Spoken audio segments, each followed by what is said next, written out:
Hello बच्चों, कैसे हो सारे।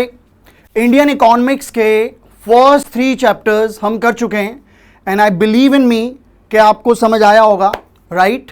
अब हम चैप्टर नंबर 4 कर रहे हैं बेटा, that is human capital formation. ये भी बेटा मैं आपको शॉर्ट ड्यूरेशन, 1 शॉट के अंदर और बहुत कम duration, you can say that 1.5 hour maximum, आपको मैं पूरा चैप्टर समझा दूंगा। जस्ट आपको फोकस होके सुनना है। असर्शन रीजन, एमसीक्यूज और जितने भी हमारे 5 to 6 मार्क का क्वेश्चन है वो आपके अंडरस्टैंडेबल, कॉन्सेप्टली क्लियर हो जाएंगे बेटा। Now let's start the class. Human capital formation.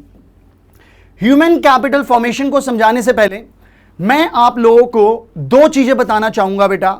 सबसे पहला है फिजिकल कैपिटल। आई रिपीट अगेन, सबसे पहला बेटा फिजिकल कैपिटल। अगर मैं सिंपल टर्म में बोलूं बेटा, what do you mean by physical capital, look at here. अगर मैं सिंपल टर्म में बोलूं बेटा, what do you mean by physical capital, तो फिजिकल कैपिटल का मतलब क्या होता है।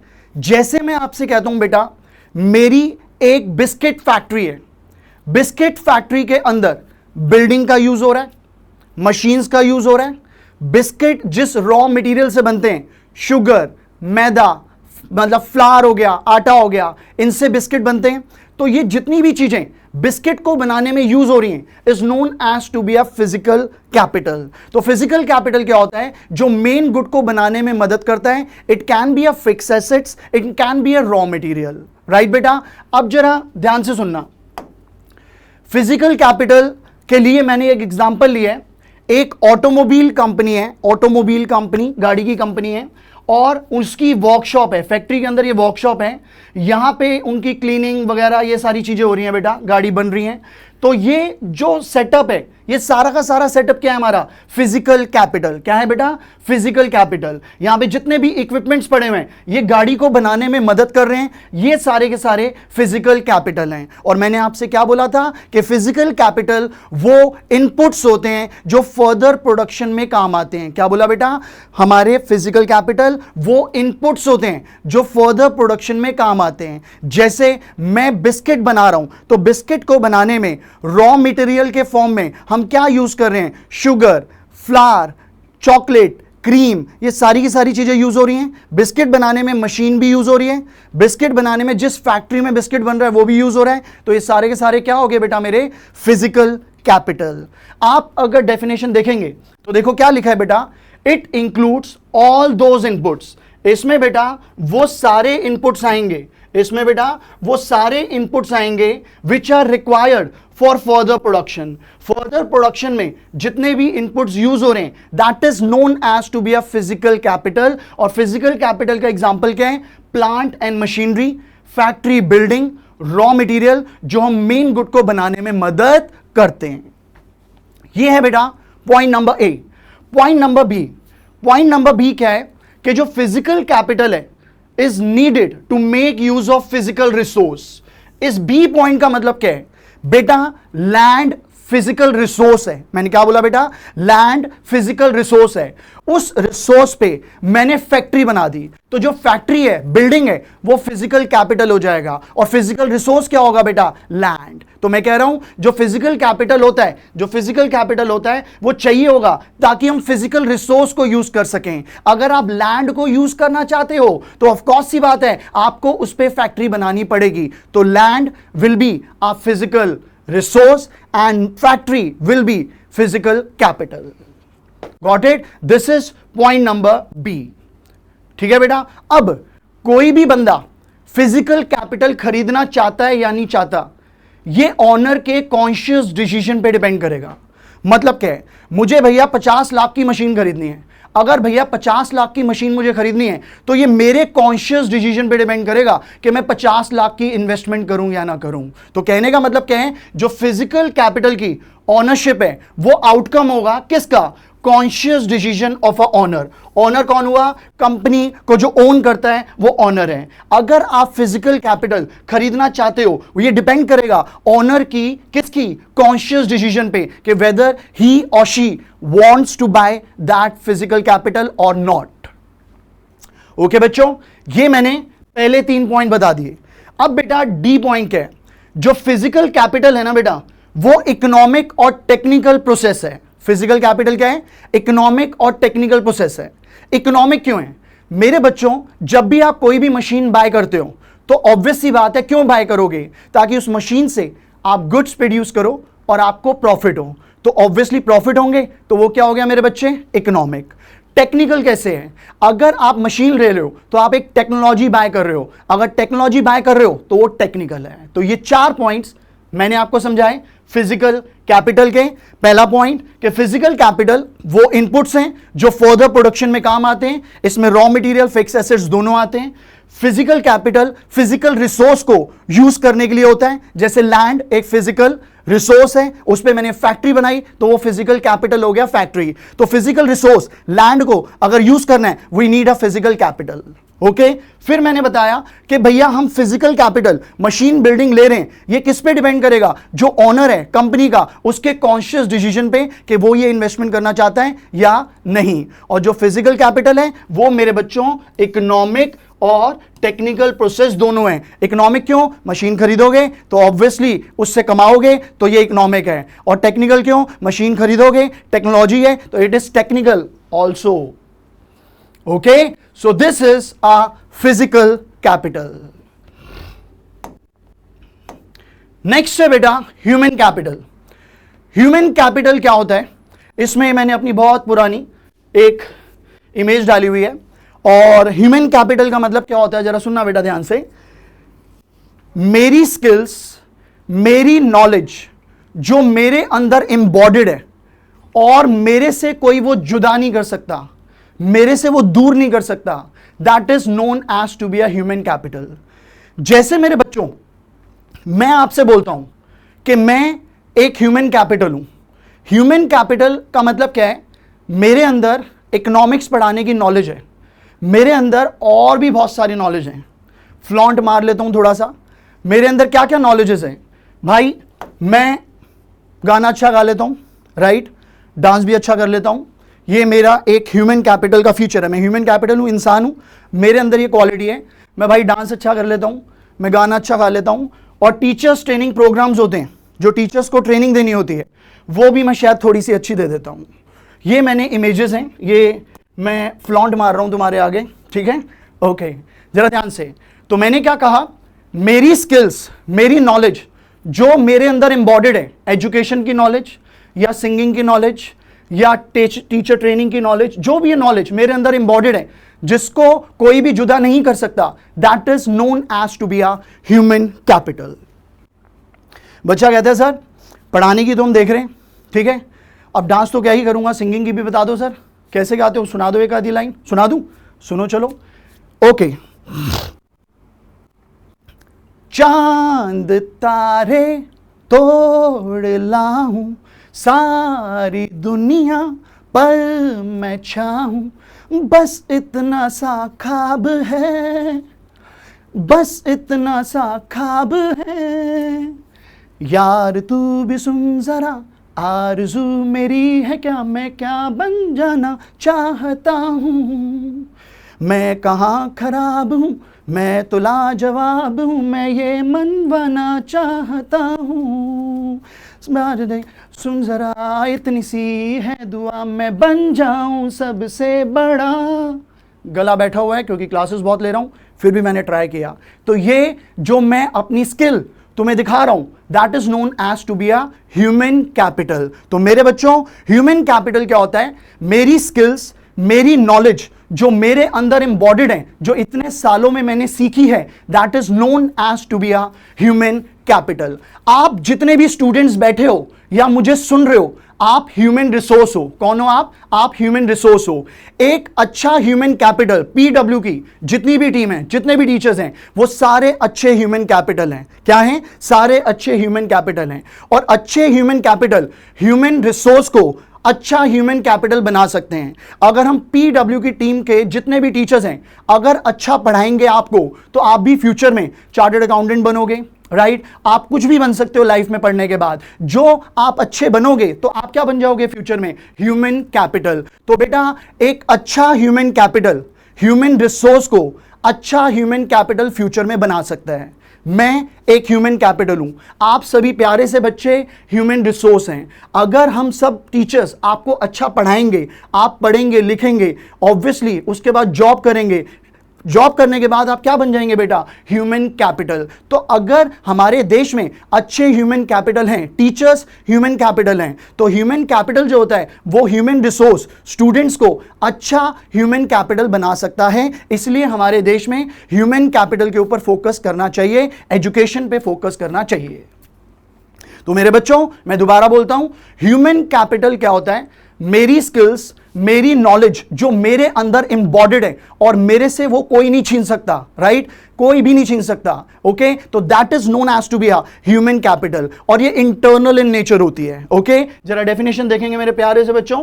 It refers to stock of skills, ability, expertise, education और नॉलेज इन द पीपल। किसी भी इंसान के अंदर उसकी स्किल्स, उसकी एबिलिटीज, उसकी एक्सपर्टीज, उसकी education is known as to be a human capital.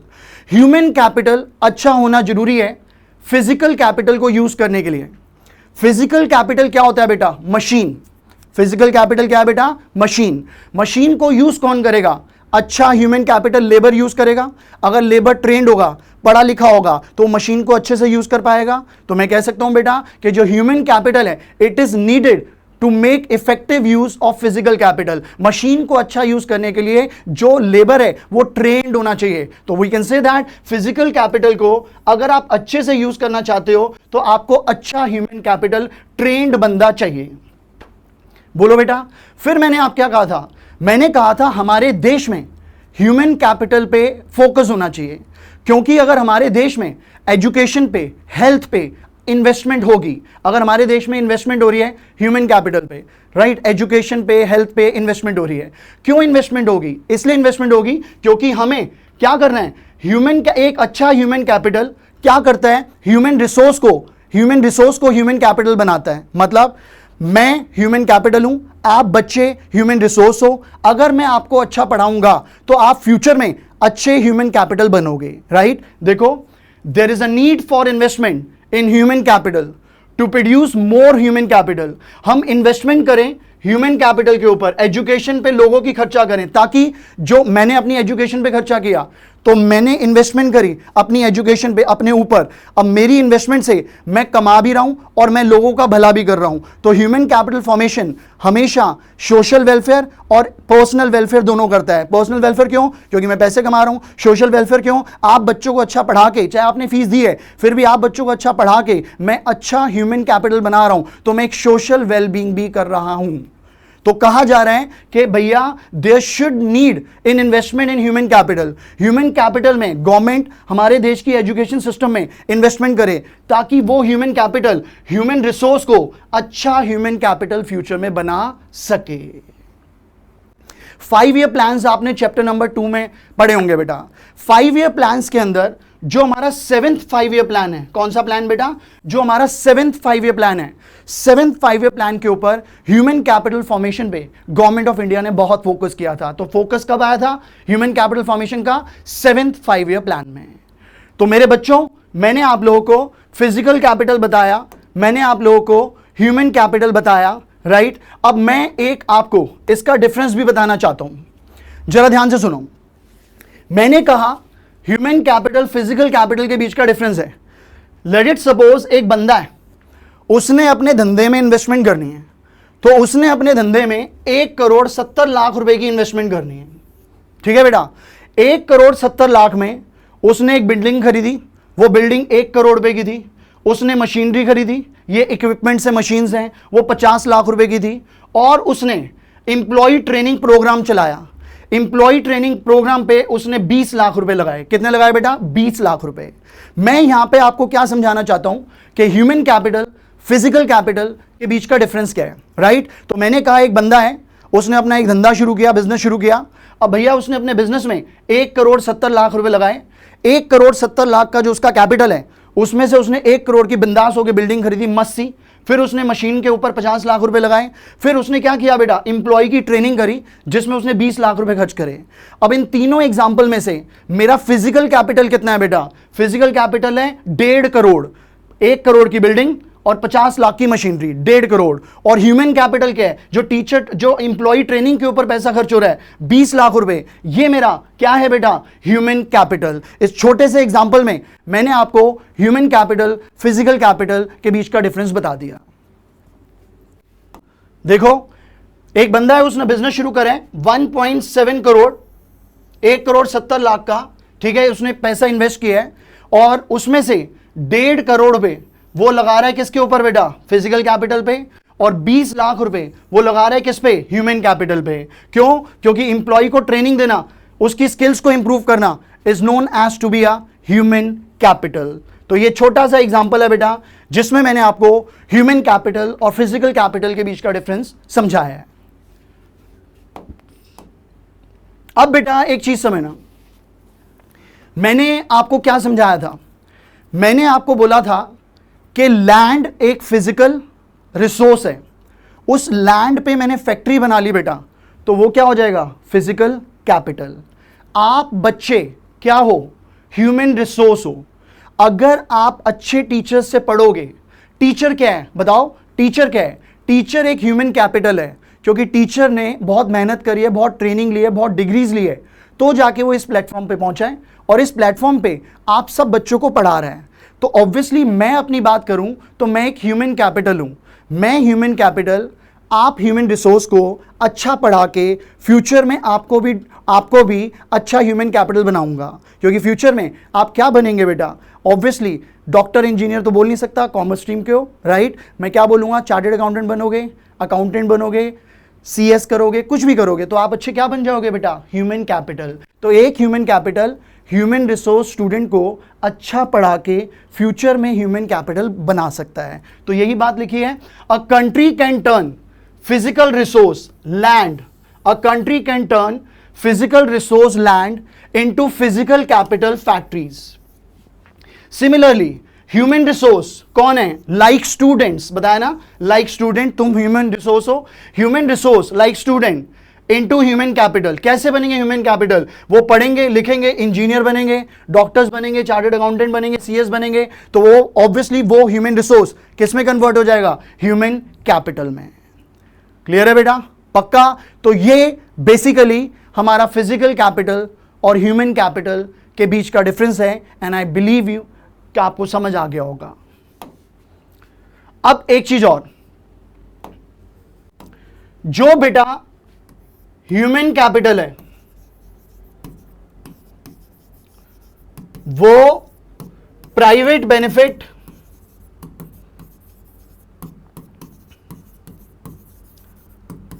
और सोशल बेनिफिट दोनों देता है बेटा। प्राइवेट बेनिफिट कैसे, मैं एक ह्यूमन कैपिटल हूं, अगर मैं आप लोगों को पढ़ा रहा हूं तो ऑब्वियसली मुझे सैलरी मिल रही है PW से, अगर मुझे सैलरी मिल रही है PW से तो मेरा इकोनॉमिक मतलब पैसा कमा रहा हूं मैं, तो इकोनॉमिक बेनिफिट है, प्राइवेट बेनिफिट है। पर मैं आप लोगों को पढ़ा के एक अच्छा ह्यूमन रिसोर्स भी बना रहा हूं, तो ये क्या हो जाएगा बेटा, ह्यूमन कैपिटल भी बना रहा हूं, तो ये क्या हो जाएगा बेटा, मेरा सोशल बेनिफिट। ठीक है, सोशल, ये सोशल एंगल हो जाएगा। ह्यूमन कैपिटल एजुकेशन में होता है, पर बेटा एजुकेशन के साथ साथ हेल्थ पे भी होता है। किस पे होता है, हेल्थ पे। तो ह्यूमन कैपिटल एजुकेशन और हेल्थ दोनों पे होता है। एजुकेशन का एग्जांपल तो मैंने अपना ही दिया कि मैं आपको पढ़ा रहा हूं, मेरे को प्राइवेट बेनिफिट मिलेगा जब सैलरी मिलेगी। सोशल बेनिफिट ऐसे मिलेगा कि मैं आपको अच्छा ह्यूमन कैपिटल बना रहा हूं, अच्छा पढ़ा के। तो ये तो हो गया बेटा मेरा ह्यूमन कैपिटल का एजुकेशन वाला एंगल, ये एजुकेशन का एंगल है। अब मैं बात करता हूं हेल्थ की। एक बंदा है, कोविड की वैक्सीनेशन उसने लगवा ली, अगर कोविड की वैक्सीनेशन उसने लगाई तो उसको प्राइवेट बेनिफिट मिल रहा है कि उसे कोविड नहीं होगा, और वो सोशल बेनिफिट भी कर रहा है कि वैक्सीनेशन लगा के वो कॉन्टेजियस डिसीज को स्प्रेड ना करने में मदद कर रहा है। अगर वो वैक्सीनेशन लगाएगा ऑब्वियसली उसे खुद बेनिफिट मिलेगा, और वैक्सीनेशन लगाएगा तो वो कॉन्टेजियस डिसीज थी, कॉन्टेजियस मतलब कि वो ट्रांसफर हो सकती थी पर्सन टू पर्सन, तो जैसे ही उसने वैक्सीनेशन लगाई उसको प्राइवेट बेनिफिट मिला कि वो उस डिजीज से बच जाएगा, और उसने सोशल बेनिफिट क्या किया कि उसने वैक्सीनेशन लगा के उस बीमारी को स्प्रेड ना करने में मदद करी। तो जो ह्यूमन कैपिटल है वो प्राइवेट बेनिफिट और सोशल बेनिफिट दोनों देता है बेटा। प्राइवेट बेनिफिट, सोशल बेनिफिट, ये दो एग्जांपल मैं आपको एजुकेशन और हेल्थ दोनों पे बता रहा हूं। ह्यूमन कैपिटल फॉर्मेशन का मतलब क्या होता है? अपने देश के लोगों के ऊपर उनकी एजुकेशन, उनकी हेल्थ पे खर्चा करना is known as human capital formation. जो 7th 5 ईयर प्लान था, 7वां 5 ईयर प्लान, उसके अंदर गवर्नमेंट ऑफ इंडिया ने ह्यूमन कैपिटल फॉर्मेशन पे फोकस किया था। और ह्यूमन कैपिटल फॉर्मेशन क्या है कि हमारे देश की जितनी भी पॉपुलेशन है ना, उनकी एजुकेशन और हेल्थ पे खर्चा करना, उन्हें अच्छा रिसोर्स, अच्छा ह्यूमन कैपिटल बनाना, ये चीज ह्यूमन कैपिटल फॉर्मेशन होती है। मैं आपसे बता रहा हूं कि जो ह्यूमन कैपिटल है वो प्राइवेट बेनिफिट, सोशल बेनिफिट दोनों देता है। ह्यूमन कैपिटल मतलब एजुकेशन, हेल्थ दोनों पे खर्चा करना। अब एजुकेशन पे खर्चा कर रहे हैं हम, तो मैं एजुकेशन पे खर्चा करा तो मैं कमा रहा हूं, तो मुझे प्राइवेट बेनिफिट मिल रहा है। मैं आपको पढ़ा रहा हूं तो मैं एक सोशल वेलबींग भी कर रहा हूं, चाहे पैसे ले रहे हैं हम आपसे, राइट, पर फिर भी कभी फ्री बैच है, विश्वास बैच, तो इसमें तो नहीं भी ले रहे, तो सोशल वेलफेयर सेट बैठता है इसके अंदर भाई, राइट। फिर उसके बाद जो ह्यूमन कैपिटल है, एजुकेशन तो समझे गए, हेल्थ में कैसे? कोविड की वैक्सीनेशन आपने लगाई, आपने अपने आप को बचाया, प्राइवेट बेनिफिट, आपने उस डिजीज को स्प्रेड ना करने में मदद करी, ये क्या हो जाएगा? Social benefit. तो मैं कह सकता हूं human capital private benefit, social benefit दोनों देता है। ओके, इसकी थ्योरी पढ़ेंगे। Human capital benefits not only the owner, सिर्फ ओनर को नहीं, सोसाइटी को भी बेनिफिट देता है। एग्जाम्पल दिया हुआ है, एक एजुकेटेड बंदा है, एजुकेटेड पर्सन है, जो इफेक्टिवली क्या कर रहा है? सोशो इकोनॉमिक प्रोसेस कर रहा है। सोशो इकोनॉमिक प्रोसेस कर रहा है, इसका मतलब क्या है? सोशो इकोनॉमिक प्रोसेस कर रहा है, इसका मतलब क्या है कि वो, जैसे मैं हूं, मैं एक एजुकेटेड बंदा हूं, आपको पढ़ा रहा हूं, पैसे कमा रहा हूं, इकोनॉमिक प्रोग्रेस है, और ऑब्वियसली मैं बच्चों को पढ़ा के अच्छा ह्यूमन कैपिटल बनाऊंगा, तो सोशो का मतलब क्या है? सोशल। इकोनॉमिक का मतलब क्या है? Private benefit. तो एक एजुकेटेड बंदा सोशो इकोनॉमिक प्रोग्रेस कर रहा है हमारे देश की, खुद भी कमा रहा है और जनता को भी, जो सोसाइटी है उसे भी अच्छा ह्यूमन कैपिटल बना रहा है। ये तो होगी एजुकेशन की बात। अब बात करेंगे हम हेल्थ की। सिमिलरली अ हेल्दी पर्सन, एक हेल्दी पर्सन, कॉन्टेजियस डिजीजेस जैसे हमारी क्या होती हैं, जैसे कोविड है, वो एक कॉन्टेजियस डिजीज थी, एपिडेमिक्स हैं, ये वो बीमारी हैं जो फैलती हैं। अगर मैं पहले से ही बिवेयर हो जाऊंगा और वैक्सीनेशन लगा लूंगा, पर्सनल हाइजीन मेंटेन कर लूंगा, तो मेरे को प्राइवेट बेनिफिट मिलेगा, पर प्राइवेट के साथ साथ सोशल बेनिफिट भी मिलेगा। क्यों? क्योंकि उस डिजीज को स्प्रेड ना करने में मैं मदद कर रहा हूं वैक्सीनेशन लगवा के। तो मैं कह सकता हूं ह्यूमन कैपिटल में प्राइवेट बेनिफिट और सोशल बेनिफिट दोनों मिलता है। समझ गए? तो सोशो इकोनॉमिक प्रोसेस है, जो ह्यूमन कैपिटल है वो क्या है? सोशो इकोनॉमिक प्रोसेस है। पर मेरे बच्चों, जो फिजिकल कैपिटल है उसमें से प्राइवेट बेनिफिट मिलेगा। क्यों? क्योंकि जो प्रोड्यूसर है वो कभी भी इन्वेस्टमेंट करता है अपने धंधे में, प्रॉफिट कमाने के लिए करता है। किसके लिए करता है? प्रॉफिट कमाने के लिए। तो फिजिकल कैपिटल में बेटा सिर्फ प्राइवेट बेनिफिट होता है, और ह्यूमन कैपिटल में प्राइवेट बेनिफिट और सोशल बेनिफिट दोनों होता है। वेरी इंपॉर्टेंट, ये क्वेश्चन बहुत इंपॉर्टेंट है बेटा। ओके, अब इन दोनों के बीच का डिफरेंस, इसको मैं नहीं पढ़वा रहा, राइट, बस 2 पॉइंट पढ़वाऊंगा, क्योंकि बाकी सारे पॉइंट मैं एक्सप्लेन कर चुका हूं, टाइम वेस्ट होगा। ये डिफरेंस बहुत इंपॉर्टेंट है। पहला, हमारा डिफरेंस के अंदर मीनिंग लिख देना, फिर लिख देना नेचर। जो फिजिकल कैपिटल होता है ना बेटा, वो टेंजिबल इन नेचर होता है। टेंजिबल मतलब मैं उससे टच कर सकता हूं, मशीन को मैं टच कर सकता हूं, बिल्डिंग को मैं टच कर सकता हूं, वो टेंजिबल इन नेचर है। पर जो ह्यूमन कैपिटल है वो इनटेंजिबल इन नेचर है। इनटेंजिबल क्यों है? मेरी स्किल्स, मेरी नॉलेज जो मेरे अंदर पहले से ही है, जिसको कोई टच नहीं कर सकता, that is known as human capital. तो human capital intangible in nature होती है। नेक्स्ट है डेप्रीसिएशन। डेप्रीसिएशन क्या होता है बेटा? अगर आप मशीन खरीदोगे तो ऑब्वियस सी बात है उसमें वियर एंड टियर लगेगा। अब बेटा वियर एंड टियर लगेगा तो उसकी वैल्यू डिक्रीज होगी, तो ऑब्वियसली मशीन पे, फिजिकल कैपिटल पे हमारा डेप्रीसिएशन लगता है। बेटा जी, जो ह्यूमन कैपिटल है उस पे भी डेप्रीसिएशन लगता है। अब मेरी नॉलेज, मेरी स्किल्स, अगर मैं इस चीज को प्रैक्टिस ना करूं, मैं 5 साल बढ़ाना बंद कर दूं, तो मेरी ऑब्वियसली जो नॉलेज है वो डेप्रिशिएट हो जाएगी। तो फिजिकल कैपिटल में तो डेप्रिशिएशन पक्का लगेगा, पर जो ह्यूमन कैपिटल है उसके डेप्रिशिएशन को हम कम कर सकते हैं। कैसे कम कर सकते हैं? एजुकेशन, हेल्थ पे इन्वेस्ट करके। अगर मैं अपनी एजुकेशन, अपनी हेल्थ पे इन्वेस्टमेंट करता रहूंगा, टाइम देता रहूंगा, अपनी हेल्थ का ध्यान रखूंगा और मैं और पढ़ता भी रहूंगा, तो मैं जो मेरी नॉलेज है उस पर जो डेप्रिशिएशन है उसे रिड्यूस कर सकता हूं। राइट? पक्का? बाकी सारे पॉइंट्स सिंपल हैं जो हम पीछे पढ़ चुके हैं। ये 2 पॉइंट्स मैंने बताए हैं आपको, आप खुद से पढ़िएगा, आपको समझ आ जाएंगे अगर पिछली बातें आपने ध्यान से सुनी हैं तो। आगे बढ़ रहे हैं बेटा। Meaning of human capital formation.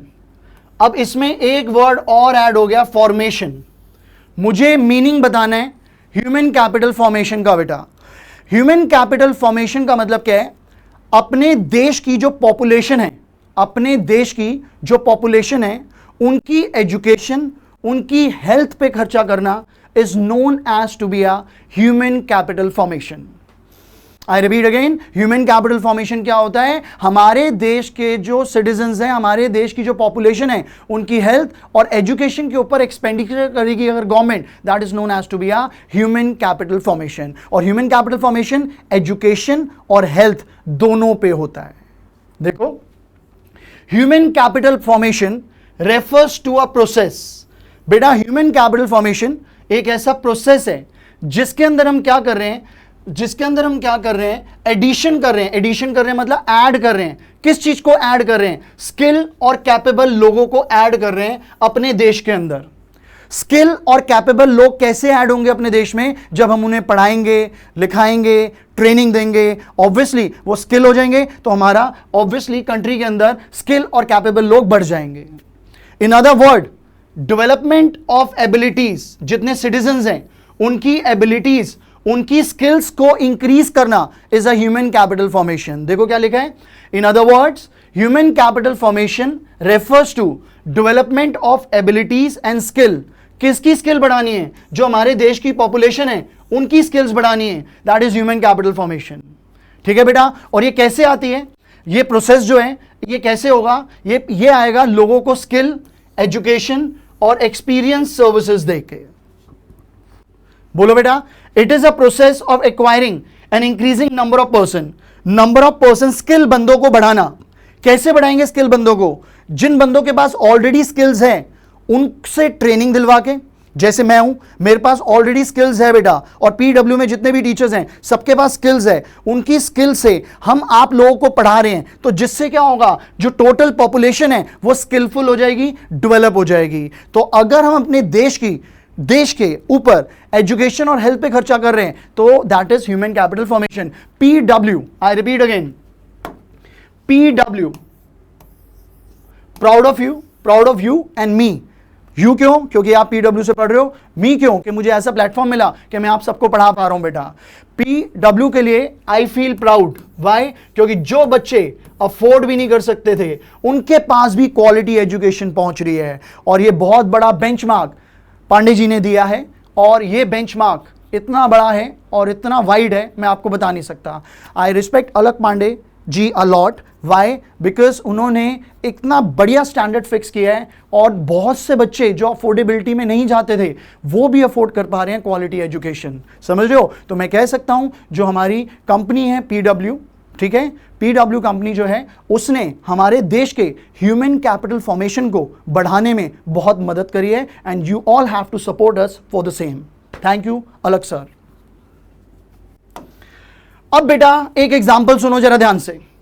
For example, if in the beginning of a year human capital stock of a nation is 30 lakh skilled workforce. हमारे देश में 30 लाख स्किल्ड वर्कर्स हैं, ठीक है, पर एंड ऑफ द ईयर में 34 लाख स्किल वर्कर्स हो गए। हां जी, 30 लाख स्किल थे स्टार्टिंग में और एंड ऑफ द ईयर में 34 लाख स्किल वर्कर्स हो गए। तो मैं क्या बोलूंगा? ह्यूमन कैपिटल फॉर्मेशन कितने से बढ़ी? 4 लाख से। और ये ह्यूमन कैपिटल फॉर्मेशन 4 लाख से कैसे बढ़ी होगी? क्योंकि हमारी गवर्नमेंट ने एजुकेशन, हेल्थ पे खर्चा किया होगा, जिसकी वजह से हमारा ह्यूमन कैपिटल फॉर्मेशन 4 लाख से बढ़ा। तो इस एग्जांपल में हमें यह समझ आया कि ह्यूमन कैपिटल फॉर्मेशन क्या है? एडिशन करना किस चीज में एडिशन करना? Workforce, trained workforce, experience workforce को ऐड करना, उन्हें अच्छी एजुकेशन हेल्थ प्रोवाइड करके इस ह्यूमन कैपिटल फॉर्मेशन। बेटा एक चीज का ध्यान रखना, ह्यूमन कैपिटल एक स्टॉक कॉन्सेप्ट है। स्टॉक फ्लो आप सबको पता होगा, नेशनल इनकम में आपने पढ़ा होगा, मैक्रो इकोनॉमिक्स में। स्टॉक वो वेरिएबल है जो एक पर्टिकुलर टाइम पे निकलता है, तो ह्यूमन कैपिटल एक पर्टिकुलर टाइम पे निकलता है, that is why it is a stock concept. Human capital formation हमारा फ्लो है। फ्लो क्यों है बेटा? क्योंकि during a period of time निकलता है। क्यों? क्योंकि ह्यूमन कैपिटल फॉर्मेशन का मतलब क्या है? स्टार्टिंग में कितने थे? स्टार्टिंग में 30 लाख स्किल वर्कर्स थे, फिर कितने वर्कर्स थे? 34 लाख। तो 30 से 34 लाख पहुंचे, तो 4 लाख का चेंज हुआ ना। अब जो चेंज है वो during a period of time है।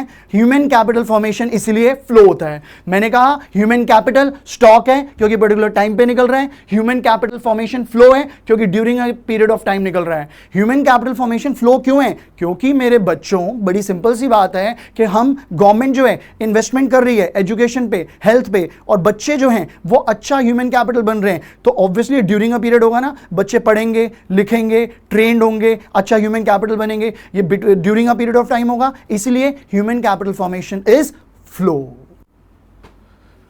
Okay fine. अब मेरे बच्चों ऑब्वियसली मुझे बहुत सारा कराना है, राइट? तो मैं पिछला रिपीट नहीं करूंगा कुछ, विल मूव फर्दर। आप रिकॉर्डिंग पीछे करके देख लेना। अब जरा ध्यान से सुनो बेटा, आई बिलीव आपको समझ आ गया होगा यहां तक। नेक्स्ट टॉपिक है sources of human capital formation. Human capital formation के मेरे बच्चों मुझे सोर्सेस बताने हैं। क्या बताने हैं? सोर्सेस बताने हैं। यहां देखो, सबसे पहला है एक्सपेंडिचर ऑन एजुकेशन। यार एजुकेशन के ऊपर अगर हम खर्च करेंगे तो वो अच्छा सोर्स है ह्यूमन कैपिटल फॉर्मेशन का।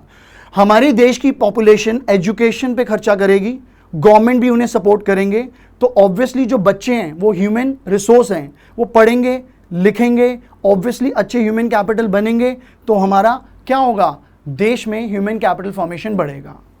अगर आप किसी भी मैन पावर को अच्छे से यूटिलाइज करना चाहते हो, हमारे देश में कितनी सारी पॉपुलेशन है, वो जितनी भी मैन पावर है, अगर हमारी गवर्नमेंट उन्हें अच्छे से यूज करना चाहती है, उस मैन पावर को यूटिलाइज करना चाहती है, तो उन लोगों को अच्छी एजुकेशन, अच्छी ट्रेनिंग दें ताकि वो ह्यूमन कैपिटल बने और देश में क्या करें? डेवलपमेंट करने में मदद करें। ये बड़ी ऑब्वियस सी बात है। क्या बात ऑब्वियस है? Labour skill of educated person is always more than the labor skill of uneducated person।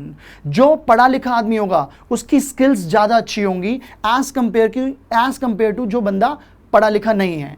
Exceptional cases होते हैं, पर जनरली यही होता है कि जो पढ़ा लिखा आदमी है उसकी स्किल्स अच्छी होगी क्योंकि उसने ट्रेनिंग ली है, एक्सपीरियंस है, और जो पढ़ा लिखा नहीं है ऑब्वियसली उसकी स्किल्स कम होंगी, और स्किल्स कम होंगी तो कमाएगा भी कम। उसकी स्किल्स ज्यादा होंगी, वो कमाएगा भी ज्यादा, पर एक्सेप्शनल केसेस हैं, राइट? पर जनरली मैंने क्या कहा? Labour skill of educated person is more than uneducated person which enable him to generate more income than the uneducated person. जो पढ़ा लिखा आदमी है बेटा वो ज्यादा कमाएगा, जो अनएजुकेटेड आदमी है उससे एक्सेप्शंस होती हैं, पर जनरली यही होता है, ठीक है? इसीलिए एक सीधा सा मुद्दा है, अगर आपकी फर्म है, एक फर्म कैपिटल गुड खरीदती है, कैपिटल गुड बोले तो मशीन, अगर किसी फर्म ने मशीन बाय करी तो उसका मकसद क्या है? फ्यूचर में प्रॉफिट हो, फ्यूचर में अर्निंग बने। अगर एक फर्म कैपिटल गुड खरीदती है, मशीन खरीदती है, उसका मकसद क्या है? कि फ्यूचर इनकम बने। तो मैं कह सकता हूं investment in education is similar to investment in capital goods by a firm capital good में जो इन्वेस्टमेंट कर रही है उसी तरीके से एक इंडिविजुअल अपनी एजुकेशन पे खर्चा कर रहा है। दोनों का मकसद सेम है, फ्यूचर इनकम बढ़ना।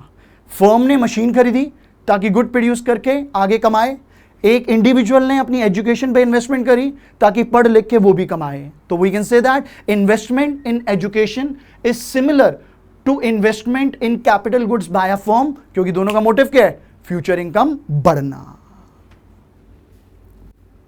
ओके पक्का? देखो यही लाइन लिखी है, individual invest in education to increase their future income and raise the living standard. Expenditure on education turns human being into human capital. अगर एजुकेशन पे खर्चा करेंगे तो जो ह्यूमन बीइंग है, जैसे तुम स्टूडेंट हो, ह्यूमन बीइंग, वो ह्यूमन कैपिटल बन जाओगे, राइट? तो मैं कह सकता हूं education contributes to economic growth. Education से हमारे देश की ग्रोथ होती है.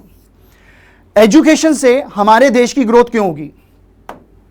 पहला पॉइंट, एजुकेटेड आदमी होगा ना अगर, तो देश में जो भी चेंजेस हो रहे हैं, सोसाइटी में जितने भी चेंजेस हो रहे हैं, उसको समझ आ पाएंगे जल्दी. समझ आई बात? दूसरा point, it stimulates investment. Stimulates का मतलब क्या होता है? इनकरेज. हां जी, जो पढ़ा लिखा बंदा होगा ना, वो इन्वेंशन को स्टिमुलेट करेगा. स्टिमुलेट करेगा मतलब इंकरेज करेगा, और उसके अंदर इतनी कैपेबिलिटी होगी कि वो नए इन्वेंशन, नए इनोवेशंस को समझ पाएगा. राइट बेटा? Next, the availability of educated labour force facilitate adoption of new technology. पढ़ा लिखा लेबर फोर्स होगा. अब जैसे मैं कहता हूं, मैंने नई मशीन ली, वो मशीन नई टेक्नोलॉजी की थी, तो अगर कोई पढ़ा लिखा मेरे पास होगा लेबर, तो मैं उसे बताऊंगा ये टेक्नोलॉजी आई है, इसे ऐसे यूज करना है. तो अगर वो अच्छे से पढ़ा लिखा होगा तो उस बात को जल्दी समझ पाएगा. अगर बात को समझ पाएगा पढ़ा लिखा आदमी, टेक्नोलॉजी को समझ पाएगा, तो उस टेक्नोलॉजी से फर्म गुड प्रोड्यूस करेंगे. गुड्स प्रोड्यूस करेंगे तो हमारे देश में क्या होगी? ग्रोथ. क्या होगी बेटा? ग्रोथ.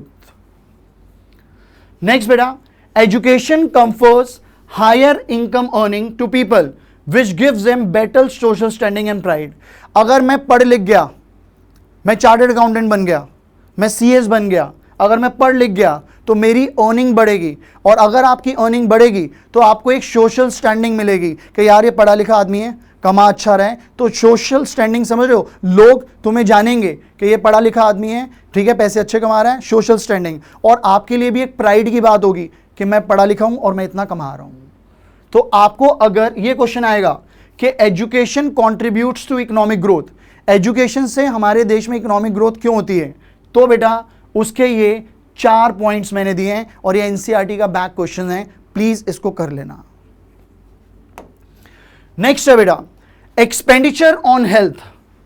यार हेल्थ है तो वेल्थ है. अगर आप फिट हो तो आप ऑब्वियसली दिमाग चला के कुछ भी कर सकते हो. हेल्थ एक्सपेंडिचर डायरेक्टली लिंक है हेल्दी लेबर फोर्स से. अगर हमारे देश में हेल्दी लेबर फोर्स है, लेबर हेल्दी है, तो वर्क एब्सेंटिज्म नहीं होगा. अगर लेबर हेल्दी है तो वो फैक्ट्री से छुट्टी नहीं मारेंगे. अगर वो फैक्ट्री में छुट्टी नहीं मारेंगे, एब्सेंट नहीं होंगे, तो प्रोडक्टिविटी क्या होगी बेटा? बढ़ेगी. इसलिए हमारे देश की गवर्नमेंट को लोगों की हेल्थ पे भी फोकस करना चाहिए. अगर पुअर हेल्थ रहेगी तो जो लेबर फोर्स है उसकी अवेलेबिलिटी कम रहेगी, तो हमारे देश में प्रोडक्टिविटी भी क्या होगी? कम होगी. तो हेल्दी लेबर फोर्स का डायरेक्टली लिंक क्या है? कोई भी हमारे देश में लोग हेल्दी हैं, उसका लिंक किससे बनेगा? हेल्दी लेबर फोर्स से. क्यों? क्योंकि जो लोग हैं वही तो फैक्ट्रीज में जॉब करेंगे बेटा, वही तो फैक्ट्रीज में काम करेंगे. इसलिए हेल्थ एक्सपेंडिचर एक अच्छा सोर्स है ह्यूमन कैपिटल फॉर्मेशन का. अगर हम अपने देश में ह्यूमन कैपिटल फॉर्मेशन बढ़ाना चाहते हैं, ह्यूमन कैपिटल फॉर्मेशन मतलब स्किल्ड लेबर को बढ़ाना चाहते हैं, तो हमें उन्हें एजुकेटेड के साथ साथ हेल्दी भी रखना पड़ेगा. क्योंकि जो सिक लेबर होगा, बीमार लेबर होगा, वो वर्क एब्सेंटिज्म करेगा, फैक्ट्री में कम जाएगा, तो प्रोडक्टिविटी क्या होगी बेटा? लेस. ये 3 पॉइंट्स में यही बात लिखी हुई है जो मैंने आपको बताई है एग्जैक्टली. ओके बेटा? श्योर? ओके. नेक्स्ट बेटा, therefore expenditure on health is important. Expenditure health पे करना बहुत जरूरी है ताकि एक प्रोडक्टिव लेबर फोर्स आए और क्वालिटी ऑफ लाइफ उनकी बढ़े, और वो फैक्ट्री से छुट्टी ना मारें, प्रोडक्टिविटी भी बढ़ाएं. तो ये भी एक रीज़न है कि भैया हमें एजुकेशन के साथ साथ हेल्थ पे भी ध्यान देना है, जो कि बहुत ज़रूरी है. पढ़ लिख गए, हेल्दी नहीं हो, क्या करोगे भाई? हेल्दी भी होना बहुत ज़रूरी है. अब हेल्थ के ऊपर ध्यान से बेटा, जो हेल्थ है, जो हेल्थ एक्सपेंडिचर्स हैं, हेल्थ एक्सपेंडिचर हमारे कौन कौन से होते हैं? सुनो, हेल्थ एक्सपेंडिचर में सबसे पहला आता है प्रिवेंटिव मेडिसिन. जो आपको कोविड के टाइम पे वैक्सीनेशन लगी थी कि आप बीमार ना हो, तो that is preventive medicine. Preventive का मतलब क्या होता है कि बीमारी होने से पहले वैक्सीनेशन लगा ली. फिर है क्यूरेटिव मेडिसिन. क्यूरेटिव मेडिसिन का मतलब है आप बीमार हो गए, उसके बाद जो मेडिकल इंटरवेंशन आ रहा है दैट इज क्यूरेटिव मेडिसिन। बेटा प्रिवेंटिव का मतलब क्या है कि बीमारी लगने से पहले आपने वैक्सीनेशन लगा ली। क्यूरेटिव का मतलब क्या है, आप बीमार हो गए, आपने वैक्सीनेशन नहीं लगाई, आप बीमार हो गए, तो जो मेडिकल इंटरवेंशन है ड्यूरिंग इलनेस, जब आप बीमार हो उस वक्त जो मेडिकल खर्चा हो रहा है, right, that is curative medicine का खर्चा। दूसरा है सोशल मेडिसिन। सोशल मेडिसिन का मतलब क्या है, यार आप लोगों को पता होगा कि दिल्ली में डेंगू बहुत ज़्यादा था। डेंगू बहुत ज़्यादा था, तो हमारे जो पुराने एक्स चीफ मिनिस्टर थे दिल्ली के, केजरीवाल जी, उन्होंने एक मुहिम चलाया था कि हमें डेंगू ख़त्म करना है, 2 महीने में या 3 महीने में। कैसे? उन्होंने कहा आपके घर में जितनी भी बकेट्स हैं जिनमें पानी पड़ा हुआ है उसको संडे के संडे पलट दो और उसमें नया डाल दो। क्यों? क्योंकि डेंगू का जो लावा है वो पानी कॉन्टिन्यूसली पड़ा रहे वहां बनता है। तो ये एक उन्होंने क्या किया, सोशल मेडिसिन। इसे हम क्या कहेंगे बेटा? Social medicine. मैंने एरो बनाया हुआ है केजरीवाल जी की तरफ कि सोशल मेडिसिन है spread of health literacy.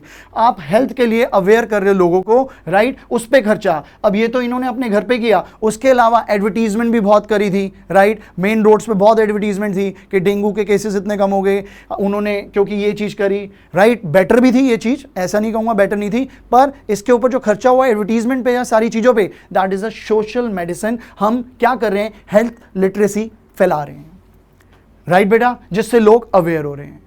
Provision of clean drinking water पे खर्चा, सैनिटेशन फैसिलिटीज पे खर्चा, ये सारे के सारे हमारे हेल्थ एक्सपेंडिचर हैं। अलग से क्वेश्चन बोर्ड में आया हुआ है कि हमारे हेल्थ एक्सपेंडिचर कौन से हैं। कौन सा है? पहला प्रिवेंटिव मेडिसिन। प्रिवेंटिव मतलब बीमार होने से पहले वैक्सीनेशन लगा ली, जैसे कोविड में हमने लगाई कि हमें कोविड ना हो। फिर क्यूरेटिव मेडिसिन, ये क्या है कि ये मेडिकल खर्चा है जब आप इल हो गए, बीमार हो गए। फिर सोशल मेडिसिन जो केजरीवाल जी ने अवेयरनेस फैलाई, उस पर जो खर्चा हुआ एडवर्टीजमेंट वगैरह पे, that is a social medicine के हेल्थ लिटरेसी, हेल्थ को सही रखने के लिए अवेयरनेस फैलाना। Provision of clean drinking water, sanitation facilities, ये हमारा खर्चा है हेल्थ के ऊपर।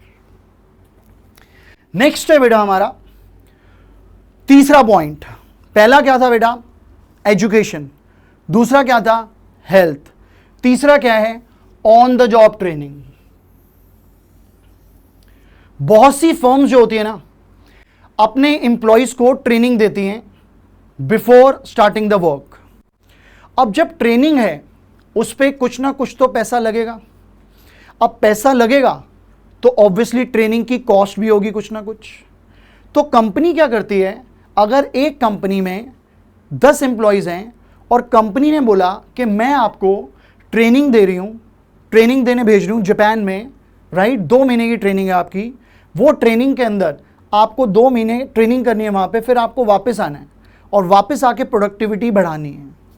तो गवर्नमेंट ने क्या किया, अपनी एम्प्लॉयज़ की ट्रेनिंग के ऊपर खर्चा किया, हर एक एम्प्लॉय पे 10 लाख रुपए। 5 एम्प्लॉयज़ भेजे तो 50 लाख का खर्चा होगा। तो कंपनी इंसिस्ट करती है या पहले से कॉन्ट्रैक्ट करके रखती है अपने एम्प्लॉयज़ से। क्या कॉन्ट्रैक्ट करती है कि हम आपकी ट्रेनिंग पे खर्चा कर रहे हैं, तो आप हमारे पास 2 साल एक लॉकिंग पीरियड तक तो काम करोगे, हमें छोड़ के नहीं जा सकते।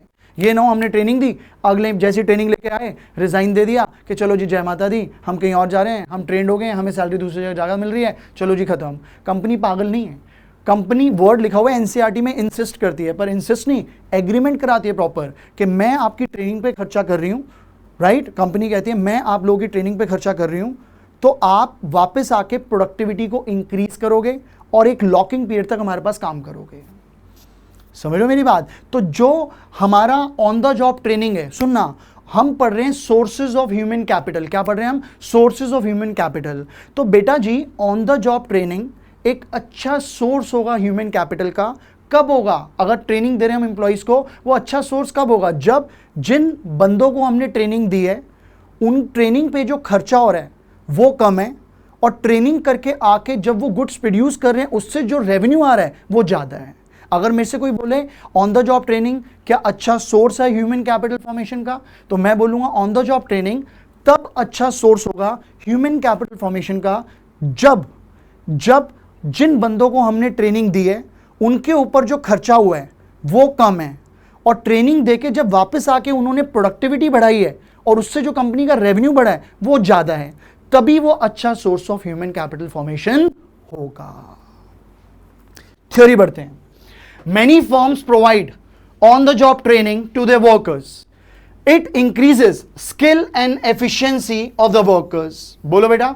और प्रोडक्शन लेवल भी क्या होगा? इंक्रीज। अगर हम इंप्लॉइज को ट्रेनिंग देंगे, उनकी स्किल और एफिशिएंसी बढ़ेगी, प्रोडक्शन ऑफ गुड्स बढ़ेगी और लेबर की प्रोडक्टिविटी भी बढ़ेगी। अगर लेबर ने ट्रेनिंग ली, 1 घंटे में वो 10 यूनिट प्रोड्यूस करता था, अगर उसने ट्रेनिंग ली अच्छे से, वो 1 घंटे में 20 गुड्स भी प्रोड्यूस कर सकता है, अगर ट्रेनिंग अच्छी है तो हम कहते हैं कि भैया अगर हम ट्रेनिंग देते हैं तो स्किल और एफिशिएंसी वर्कर्स की बढ़ती है, जिससे प्रोडक्शन ऑफ गुड्स बढ़ेगी और गुड्स के प्रोडक्शन के साथ साथ प्रोडक्टिविटी लेबर की भी बढ़ेगी।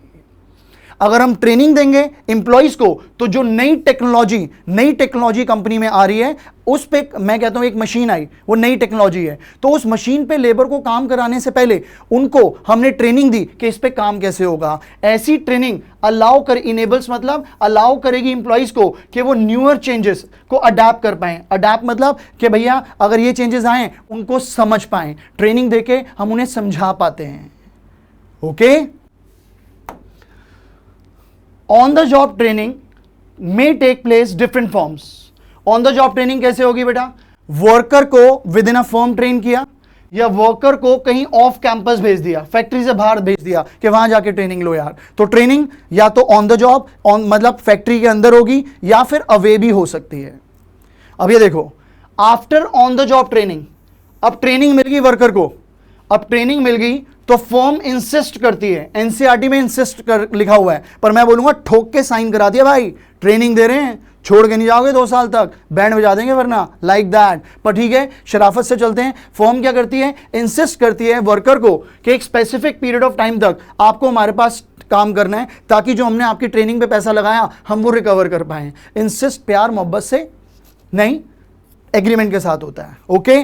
अब ये जो एफ पॉइंट है ये सबसे इंपॉर्टेंट है।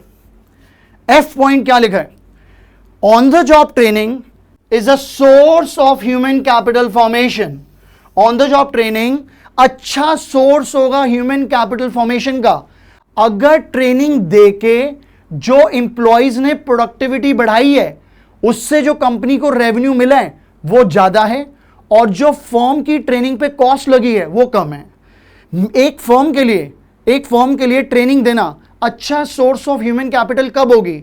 जब ट्रेनिंग दे के जो कॉस्ट लगी है और उन बंदों ने ट्रेनिंग लेने के बाद जो प्रोडक्टिविटी बढ़ाई है वो ज्यादा है, ट्रेनिंग की कॉस्ट कम है, तो वो अच्छा source of human capital formation होगी। देखो कैसे लिखा है, it is a source of human capital formation as return of expenditure. Return, जो खर्चा हमने ट्रेनिंग पे करा है उसका रिटर्न क्या होगा? जो कंपनी ने खर्चा करा है इंप्लॉय की ट्रेनिंग पे, उसका रिटर्न क्या होगा? उसका रिटर्न होगा जो वर्कर्स ट्रेनिंग के बाद प्रोडक्टिविटी बढ़ा के रेवेन्यू बढ़ाएंगे।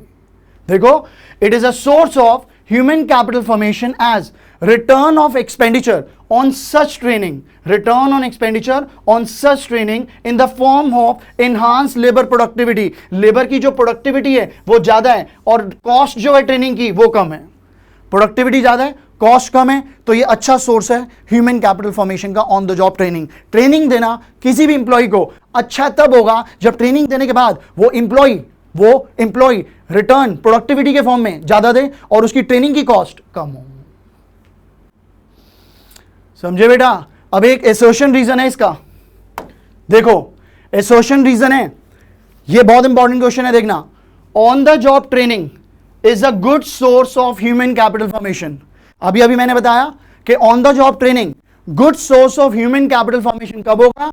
जब जिस इंप्लॉय को ट्रेनिंग मिली है वो ट्रेनिंग लेने के बाद प्रोडक्टिविटी ज्यादा दे और कॉस्ट कम लगे ट्रेनिंग की, तभी वो अच्छा सोर्स होगा। राइट? तो मेरे से क्या बोला है? Assertion on the job training is a source of human capital formation. ये स्टेटमेंट ट्रू है कि ऑन द जॉब ट्रेनिंग अच्छा सोर्स हो सकता है ह्यूमन कैपिटल फॉर्मेशन का, पर कब होगा उसका रीजन दिया हुआ है। अब देखते हैं रीजन ठीक है कि नहीं। रीजन दिया है, after on the job training firm insist the workers should work for a specific period of time. जो रीजन है वो भी करेक्ट है कि ट्रेनिंग देने के बाद इंसिस्ट करते हैं कि भैया तुझे इतने स्पेसिफाइड पीरियड ऑफ टाइम के लिए मेरे पास काम करना पड़ेगा। तो मैं कह सकता हूं एसर्शन भी ट्रू है, रीजन भी ट्रू है, पर जो रीजन, जो रीजन है ना वो ए का करेक्ट नहीं है, मतलब A and R both are correct, पर R is not a reason of A. R A का रीजन क्यों नहीं है? क्योंकि ए का रीजन क्या है? ए क्या कहता है? ऑन द जॉब ट्रेनिंग अच्छा सोर्स है ह्यूमन कैपिटल फॉर्मेशन का। मैंने आपको बताया था ऑन द जॉब ट्रेनिंग अच्छा सोर्स कब होगा ह्यूमन कैपिटल फॉर्मेशन का? जब लेबर को हमने ट्रेनिंग दी है, उस ट्रेनिंग से जो उसने प्रोडक्टिविटी बढ़ा के रेवेन्यू कंपनी का बढ़ाया है वो ज्यादा है और ट्रेनिंग की कॉस्ट कम है, तो वो अच्छा source of human capital formation होगा। पर यहां पे पॉइंट नंबर एफ नहीं लिखा हुआ, यहां पे पॉइंट नंबर एफ नहीं लिखा हुआ। यहां क्या लिखा हुआ है बेटा? हाँ जी, यहां क्या लिखा हुआ है बेटा? पॉइंट नंबर ई। क्या लिखा हुआ है यहां पे? पॉइंट नंबर ई लिखा हुआ है। अब जब पॉइंट नंबर ई लिखा है, ई मतलब ये ई पॉइंट है ना, after on the job training firm insist करेगी वर्कर्स से कि एक स्पेसिफिक पीरियड ऑफ टाइम के लिए काम करे, ई पॉइंट लिखा हुआ है। तो बेटा मैं बोलूंगा ए और आर दोनों करेक्ट स्टेटमेंट है, पर आर ए का रीजन नहीं है। अगर बेटा रीजन में एफ पॉइंट लिख देते कि it is a source of human capital formation, कि जो प्रोडक्टिविटी है वो ज्यादा बढ़े और कॉस्ट कम, अगर ई की जगह एफ पॉइंट लिख देते, ये इसकी लिखने की बजाय एफ लिख देते, तो इसका आंसर क्या हो जाता है? ए। इसका आंसर क्या हो जाता है? ए। अभी इस क्वेश्चन का आंसर क्या है? बी, क्योंकि ए और आर करेक्ट हैं, पर आर ए का रीजन नहीं है। अगर मैं यहां पे ई पॉइंट की जगह एफ पॉइंट लिख देता, एफ पॉइंट मतलब ये वाला पॉइंट लिख देता रीजन में, it is a source of human capital formation productivity वाला, तो इसका आंसर क्या हो जाता बेटा? ए, कि ये और ये दोनों करेक्ट हैं और ये इसका रीजन है।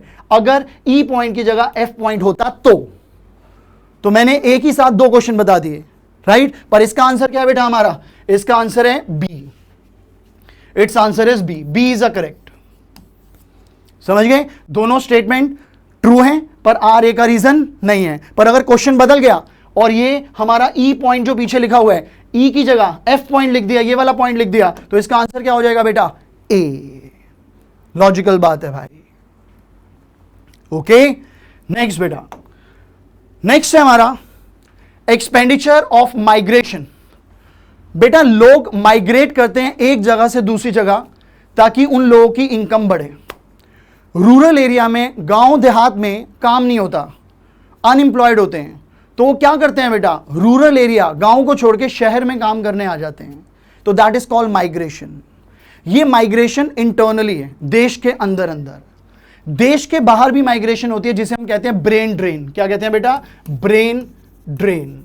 ब्रेन ड्रेन का मतलब क्या होता है कि जैसे बहुत से पढ़े लिखे लोग हिंदुस्तान में एजुकेशन करते हैं, पर हिंदुस्तान में उन्हें वो सैलरी नहीं मिल रही होती जो वो एक्सपेक्ट करते हैं, तो वो कहां चले जाते हैं? अब्रॉड चले जाते हैं, राइट? अब बेटा ji have a look over here.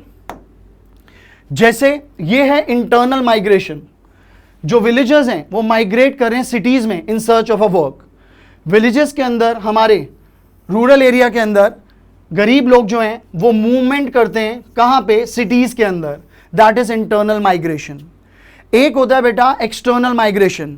External migration बोले तो लिव योर ड्रीम्स, राइट? तो Indian migrating to other country ताकि उन्हें बेटर स्टैंडर्ड ऑफ लिविंग मिले, राइट? तो ये हो गया बेटा हमारा एक्सटर्नल माइग्रेशन, और हम एक्सटर्नल माइग्रेशन को क्या कहते हैं बेटा? Brain drain. क्या कहते हैं बेटा? Brain drain. अब मेरे प्यारे से बच्चों जरा ध्यान से, एक्सपेंडिचर ऑन माइग्रेशन। मैंने क्या बोला? लोग एक जगह से दूसरी जगह शिफ्ट होते हैं जॉब के लिए। स्टूडेंट्स भी क्यों जाता, मतलब लोग एक जगह से दूसरी जगह शिफ्ट होते हैं किसके लिए? हायर इनकम के लिए, राइट? देखो, people migrate from one place to another in search of job that fetch them, जो उन्हें हायर सैलरी दे। गांव छोड़ के शहर इसलिए आते हैं ताकि ज्यादा कमा पाएं। Unemployed people from rural area, rural area में अनएम्प्लॉयमेंट होती है तो वो अर्बन एरिया में आ जाते हैं काम करने के लिए। Technically qualified person, technically qualified मतलब इंजीनियर, डॉक्टर्स, वो माइग्रेट हो जाते हैं दूसरी कंट्री के अंदर, दूसरे देश में चले जाते हैं, राइट? क्यों चले जाते हैं? क्योंकि वहां पे सैलरी थोड़ी ज्यादा मिलती है, तो वहां चले जाते हैं। This is called migration. मेरे बच्चों, माइग्रेशन की भी ना कॉस्ट होती है। माइग्रेशन की कॉस्ट होती है। माइग्रेशन की कॉस्ट क्या होगी? मैं इंडिया से यूएस शिफ्ट होना चाहता हूं, तो सबसे पहली कॉस्ट क्या होगी मेरी? Cost of transportation. एक जगह से दूसरी जगह जाने की कॉस्ट, कॉस्ट ऑफ ट्रांसपोर्टेशन। अब मैं इंडिया से यूएस जा रहा हूं, तो दूसरी कॉस्ट क्या होगी? Cost of living. Cost of living का मतलब क्या है? यार मैं इंडिया में 1 लाख रुपए कमा रहा हूं, तो मैं 60,000 मेरा खर्चा है, 40,000 रुपये मैं बचा लेता हूं। मैं अमेरिका में डॉलर के हिसाब से 5 लाख रुपए कमा रहा हूं, पर मेरा खर्चा 5.5 लाख का है। तो इसका मतलब क्या है? कॉस्ट ऑफ लिविंग, रहने का खर्चा, कॉस्ट ऑफ लिविंग यूएस में ज़्यादा है इंडिया से, क्योंकि वहाँ पे महंगाई ज़्यादा है। तो ऑब्वियसली अब दूसरी जगह, जैसे कोई बंदा रूरल एरिया से अर्बन एरिया आता है, गाँव में इतना खर्चा नहीं होता, चीज़ें सस्ती होती हैं। जैसी वो शहर में आता है उसकी कॉस्ट ऑफ लिविंग बढ़ जाती है। तो जब भी आप माइग्रेट करते हो ना एक जगह से दूसरी जगह, तो 3 चीज़ें देखते हो। पहले तो ट्रांसपोर्टेशन की कॉस्ट देखोगे, दूसरा देखोगे जिस शहर में मैं जा रहा हूँ वहाँ कॉस्ट ऑफ लिविंग कैसी है। कॉस्ट ऑफ लिविंग मतलब वहाँ पे चीज़ें महंगी मिल रही हैं, सस्ती मिल रही हैं ये। और सबसे तीसरी चीज़ जो कि देखनी बहुत जरूरी है, दैट इज साइकिक कॉस्ट। सुन के अजीब लगेगा, साइकिक कॉस्ट मतलब अगर मैं एक जगह से दूसरी जगह शिफ्ट कर रहा हूँ तो मुझे स्ट्रेस भी होगा, क्या मेरी क्वालिटी ऑफ लाइफ वहाँ पे ऐसे मेंटेन हो पाएगी जैसी मैं सोच रहा हूँ। बहुत से लोग कनाडा शिफ्ट हो गए हैं, बहुत से लोग न्यूजीलैंड शिफ्ट हो गए हैं, यूएस शिफ्ट हो गए हैं, पर उनको स्ट्रेस इतना है। तो भाई क्या स्ट्रेस है मैं क्या बताऊँ तुम्हें। तो that is psychic cost. Migrate करने से पहले ये कॉस्ट भी पहले ही सोच के चलनी चाहिए। और साइकिक कॉस्ट क्या है? कॉस्ट ऑफ इंक्रीज स्ट्रेस और loss in quality of life. क्यों? क्योंकि भैया बाहर चले गए, कनाडा चले गए, वहाँ पे भैया यहाँ पे 8 घंटे काम कर रहे थे मौज से, पर वहाँ पे 14-14, 15-15 घंटे काम करना पड़ रहा है, राइट। तो वो चीज़ भी सोचनी चाहिए, बहुत ज़रूरी है। पक्का? अब मुझे एक बात बताओ, एक्सपेंडिचर ऑन माइग्रेशन अच्छा सोर्स होगा ह्यूमन कैपिटल फॉर्मेशन का कब? अगर मैं माइग्रेट कर रहा हूँ किसी जगह, वो अच्छा source of human capital formation कब होगा? जब माइग्रेट होके जिस जगह मैं जा रहा हूं वहां पे मेरी कमाई अच्छी हो और जो मेरी कॉस्ट है माइग्रेशन की वो कम हो, तभी ये अच्छा सोर्स है ह्यूमन कैपिटल फॉर्मेशन का। जैसे ऑन द जॉब ट्रेनिंग अच्छा सोर्स होता है ह्यूमन कैपिटल फॉर्मेशन का, कब होगा? जिन वर्कर्स को ट्रेनिंग दी है उनकी प्रोडक्टिविटी बढ़ के जो रेवेन्यू आ रहा है अगर वो ज़्यादा है ट्रेनिंग कॉस्ट से, तो ऑन द जॉब ट्रेनिंग अच्छा source of human capital formation है। सिमिलर वे में राजे, जो माइग्रेशन है वो भी एक अच्छा source of human capital formation होगा। जब माइग्रेट होके जिस जगह आप जा रहे हो वहां आपकी कमाई अच्छी है और जो आपकी कॉस्ट माइग्रेशन की आपने निकाली है ये 3, ये कम है, तभी ये अच्छा सोर्स है ह्यूमन कैपिटल फॉर्मेशन का, वरना नहीं है। देखो बहुत इंपॉर्टेंट है, expenditure on migration is a source of human capital. अच्छा सोर्स होगा कब होगा? जब अर्निंग का मतलब क्या है? जब कमाई माइग्रेटेड प्लेस पे, जिस जगह आप माइग्रेट हुए हो, माइग्रेटेड प्लेस पे जो कमाई है वो क्या है? मोर, ज्यादा है। किस चीज से ज्यादा है बेटा? जो हमारी कॉस्ट लग रही है माइग्रेट होने पे। तो अगर कमाई ज्यादा है माइग्रेशन होके और कॉस्ट कम है, तो हमारा माइग्रेशन एक अच्छा source of human capital formation है। अब लो इससे भी रिलेटेड एक अच्छा असर्शन रीजन,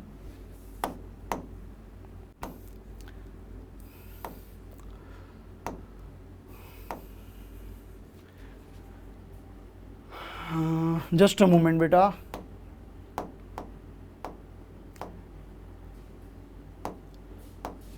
ये रहा, अब जरा ध्यान से देखो क्वेश्चन क्या है।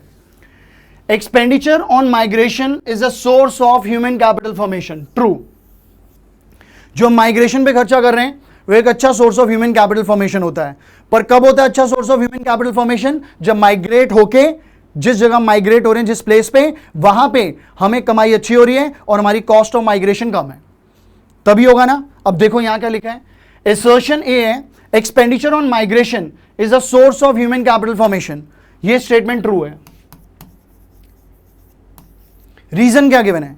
Migration to other country involve cost of transportation from one place to another and higher cost of living in the migrated places। ये भी ट्रू है कि cost of transportation हमारी ये होती हैं, तो भैया ये भी ट्रू है।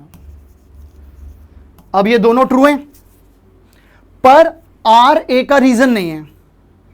दोनों स्टेटमेंट ट्रू हैं पर आर ए का रीजन नहीं है, तो इसका आंसर क्या होगा बेटा? B.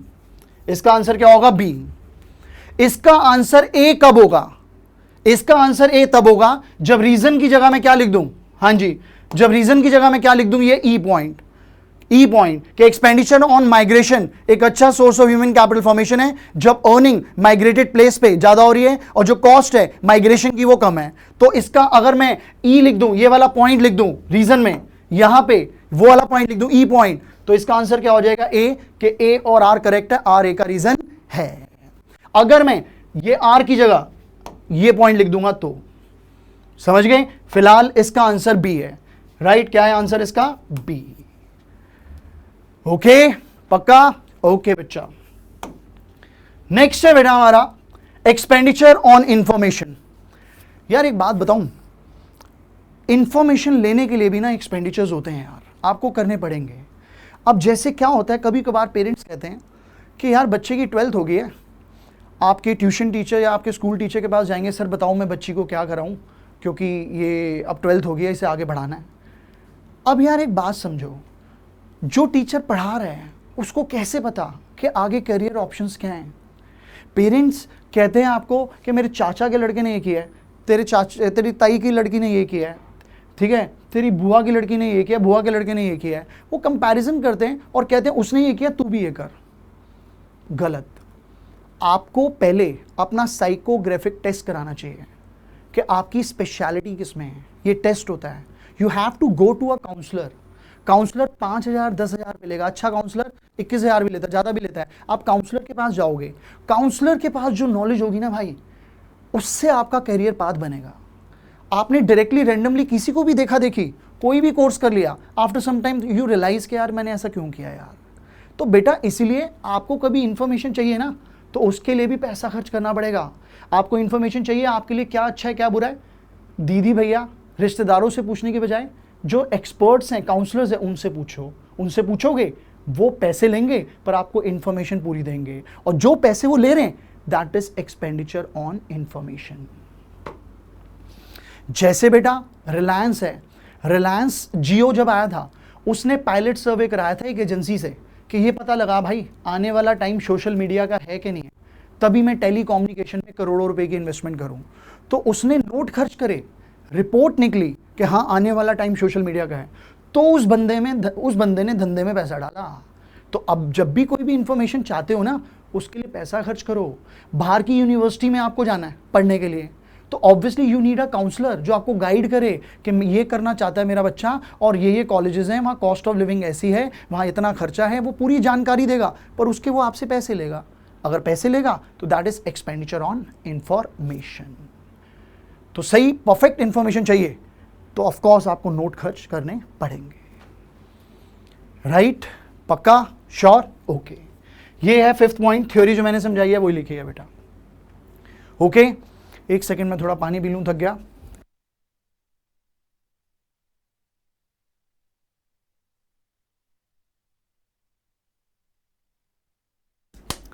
Sorry for the halt. अब जरा आगे नेक्स्ट है बेटा बहुत important topic, human capital and economic growth. बहुत इंपॉर्टेंट टॉपिक है।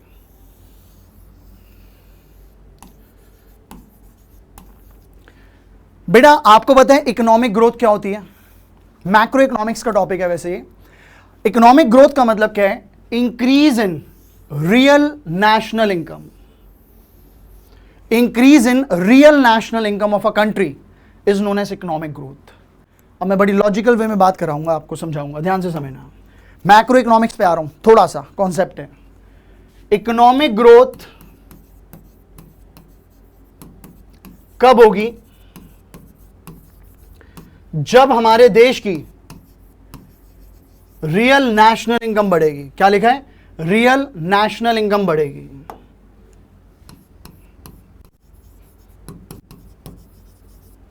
रियल नेशनल इनकम बढ़ेगी। नेशनल इनकम में आपने रियल नेशनल इनकम बढ़ा होगा, नहीं पढ़ा तो मैं रिलेट करने के लिए आपको समझा रहा हूं। मैं रियल बताऊंगा, नॉमिनल नहीं बताऊंगा, क्योंकि रियल का यूज होना है यहां पे, इसलिए रियल बताऊंगा। एक चीज होती है बेटा national income at constant price. क्या बोला मैंने? एक चीज होती है बेटा national income at constant price. National income at constant price क्या होता है? अगर मैं नेशन की income base year price index के हिसाब से निकालता हूं, अगर मैं नेशन की income base year price index के हिसाब से निकालता हूं, that is national income at constant price. Base year वो ईयर होता है जिसमें कंट्री की फाइनेंशियल पोजीशन सबसे अच्छी होती है और जिसमें कोई भी एबनॉर्मल कंडीशंस नहीं हुई होती। 2011 2012 हमारा बेस ईयर चल रहा है अभी।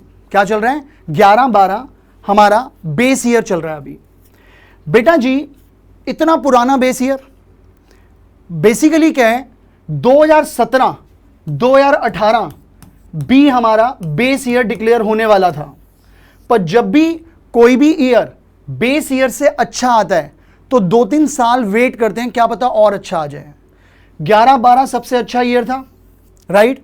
उसके बाद 17-18 भी बहुत अच्छा ईयर था, पर जैसी 17-18 11-12 से बढ़िया हुआ, 4-5 साल वेट करी जाती है, 2-3 साल, क्या पता इससे और अच्छा ईयर आ जाए। 2-3 साल वेट करा, फिर कोविड आ गया। क्या आ गया बेटा? कोविड। 2020 2021 ऐसे ही निकल गया, कोविड आ गया। कोविड के बाद 2022 2023 जो ईयर है वो बेटा हमारा 17-18 से भी अच्छा है। अब 17-18 हमारा प्रपोज्ड बेस ईयर था, पर जैसी 22-23 17-18 से अच्छा आया तो 22-23 को हमने क्या लिख दिया? Proposed base year. क्या लिख दिया बेटा? Proposed base year. अब मेरे बच्चों प्रपोज्ड बेस ईयर का मतलब क्या है? ये ईयर बेस ईयर बन सकता है। पहले चांसेस किसके थे? 17-18 के, पर कोविड की वजह से नहीं बन पाया क्योंकि गवर्नमेंट कोविड में लग गई। फिर 22-23 17-18 से भी बढ़िया आया, तो प्रपोज बेस ईयर हमारा 22-23 है। अभी भी प्रपोज्ड है, अभी भी बेस ईयर 22-23 नहीं हुआ, बेस ईयर अभी भी 11-12 है, पर गवर्नमेंट सोच रही है जल्दी इसे 22-23 कर देगी, राइट बेटा। और बेस ईयर वो ईयर है जिसमें कंट्री की फाइनेंशियल पोजीशन सबसे अच्छी होती है और उस ईयर कोई भी एबनॉर्मल कंडीशंस नहीं होनी चाहिए, लाइक कोविड, अर्थक्वेक, छोटे मोटे अर्थक्वेक नहीं, बड़े बड़े अर्थक्वेक जो आते हैं, राइट। जैसे फ्लड भी हर साल आती है फ्लड, पर एक्सट्रीम लेवल की जो फ्लड आती है वो नहीं होनी चाहिए कंट्री के अंदर। उस ईयर को हम बेस ईयर डिक्लेयर करते हैं। तो हमारे देश का जो बेस ईयर एट प्रेजेंट चल रहा है अभी भी 21-22 चल रहा है, चाहे आप गूगल पे चेक कर लेना। और प्रपोज 22-23 है, पहले 17-18 था, चेंज करके गवर्नमेंट ने प्रपोज बेस ईयर 22-23 कर दिया। एक्चुअल अभी भी 11-12 चल रहा है, चेंज होने वाला है। तो national income at constant price क्या है? National income at constant price होता है जब नेशन की इनकम हम बेस ईयर के हिसाब से निकालते हैं। किसके हिसाब से निकालते हैं? बेस ईयर के हिसाब से। मतलब national income at constant price को हम रियल नेशनल इनकम भी कहेंगे,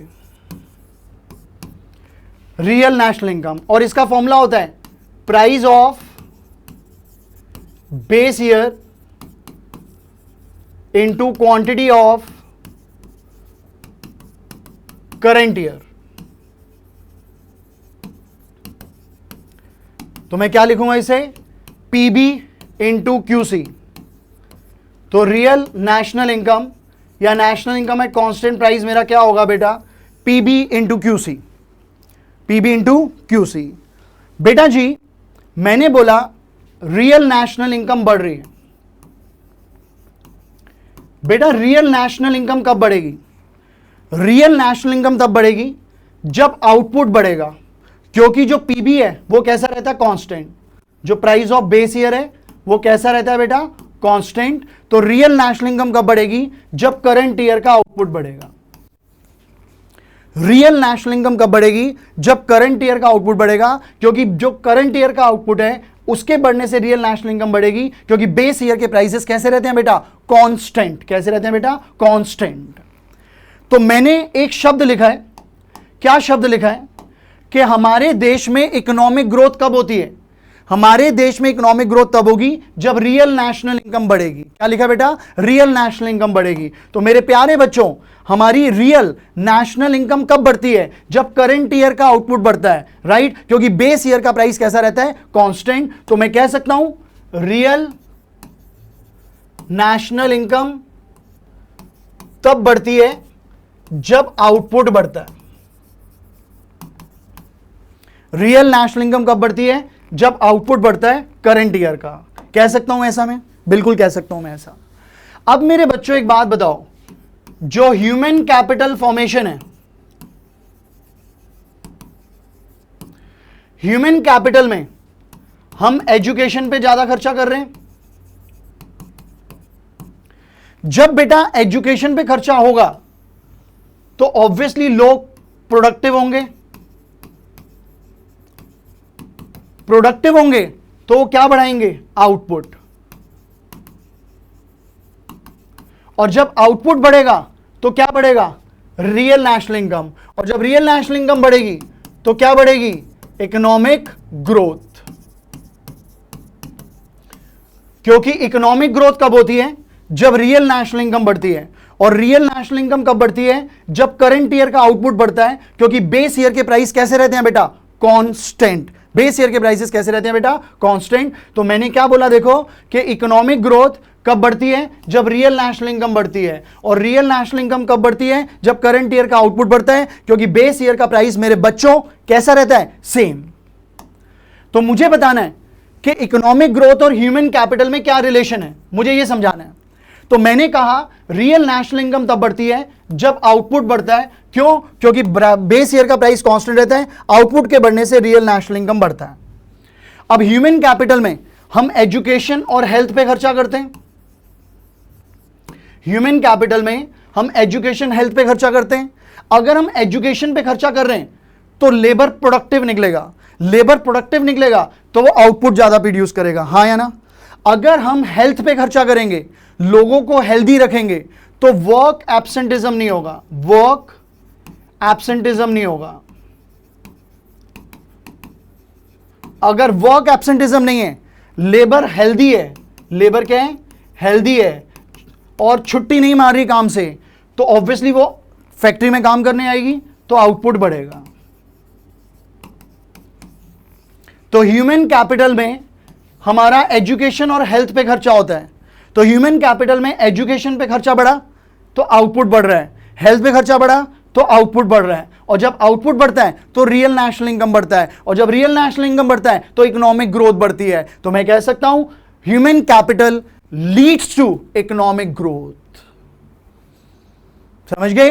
human capital leads to economic growth. क्योंकि इकोनॉमिक ग्रोथ कब बढ़ती है बेटा? जब रियल नेशनल इनकम बढ़ती है। रियल नेशनल इनकम कब बढ़ती है? जब आउटपुट बढ़ता है। क्योंकि बेस ईयर का प्राइस कैसा रहता है? कांस्टेंट। तो आउटपुट के बढ़ने से रियल नेशनल इनकम बढ़ेगी बेटा। और ह्यूमन कैपिटल में होता क्या है? एजुकेशन और हेल्थ पे खर्चा करना। अगर मैं एजुकेशन पे खर्चा कर रहा हूं, पढ़ लिख रहा हूं, प्रोडक्टिव लेबर बनूंगा तो आउटपुट बढ़ेगा। अगर मेरी गवर्नमेंट हेल्थ पे खर्चा करेगी लोगों के, तो हमारे देश में जो लोग हैं वो हेल्दी होंगे, हेल्दी लेबर फोर्स होगी, तो वर्क एब्सेंटिज्म नहीं होगा। वर्क एब्सेंटिज्म नहीं होगा तो हमारा आउटपुट बढ़ेगा। तो दोनों में, ह्यूमन कैपिटल में, एजुकेशन, हेल्थ, दोनों में आउटपुट बढ़ रहे हैं। और जब आउटपुट बढ़ता है तो रियल नेशनल इनकम बढ़ती है। रियल नेशनल इनकम बढ़ती है तो इकोनॉमिक ग्रोथ बढ़ती है। तो मैं कह सकता हूं human capital formation leads to economic growth in our country. ये जो मैंने आपको लॉजिक बताया है, ये सारी की सारी चीजें एग्जैक्टली इधर थ्योरी में लिखी हुई है, एग्जैक्टली थ्योरी में लिखी हुई है। क्योंकि मुझे खत्म करना है, ये थ्योरी मैं नहीं पढ़ाऊंगा, पर बिलीव इन मी, एक एक लाइन वही लिखी है जो मैंने बोली है।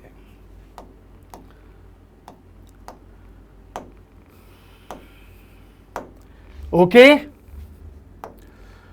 नेक्स्ट बेटा, ये हमारा इकोनॉमिक ग्रोथ और ह्यूमन कैपिटल हो गया।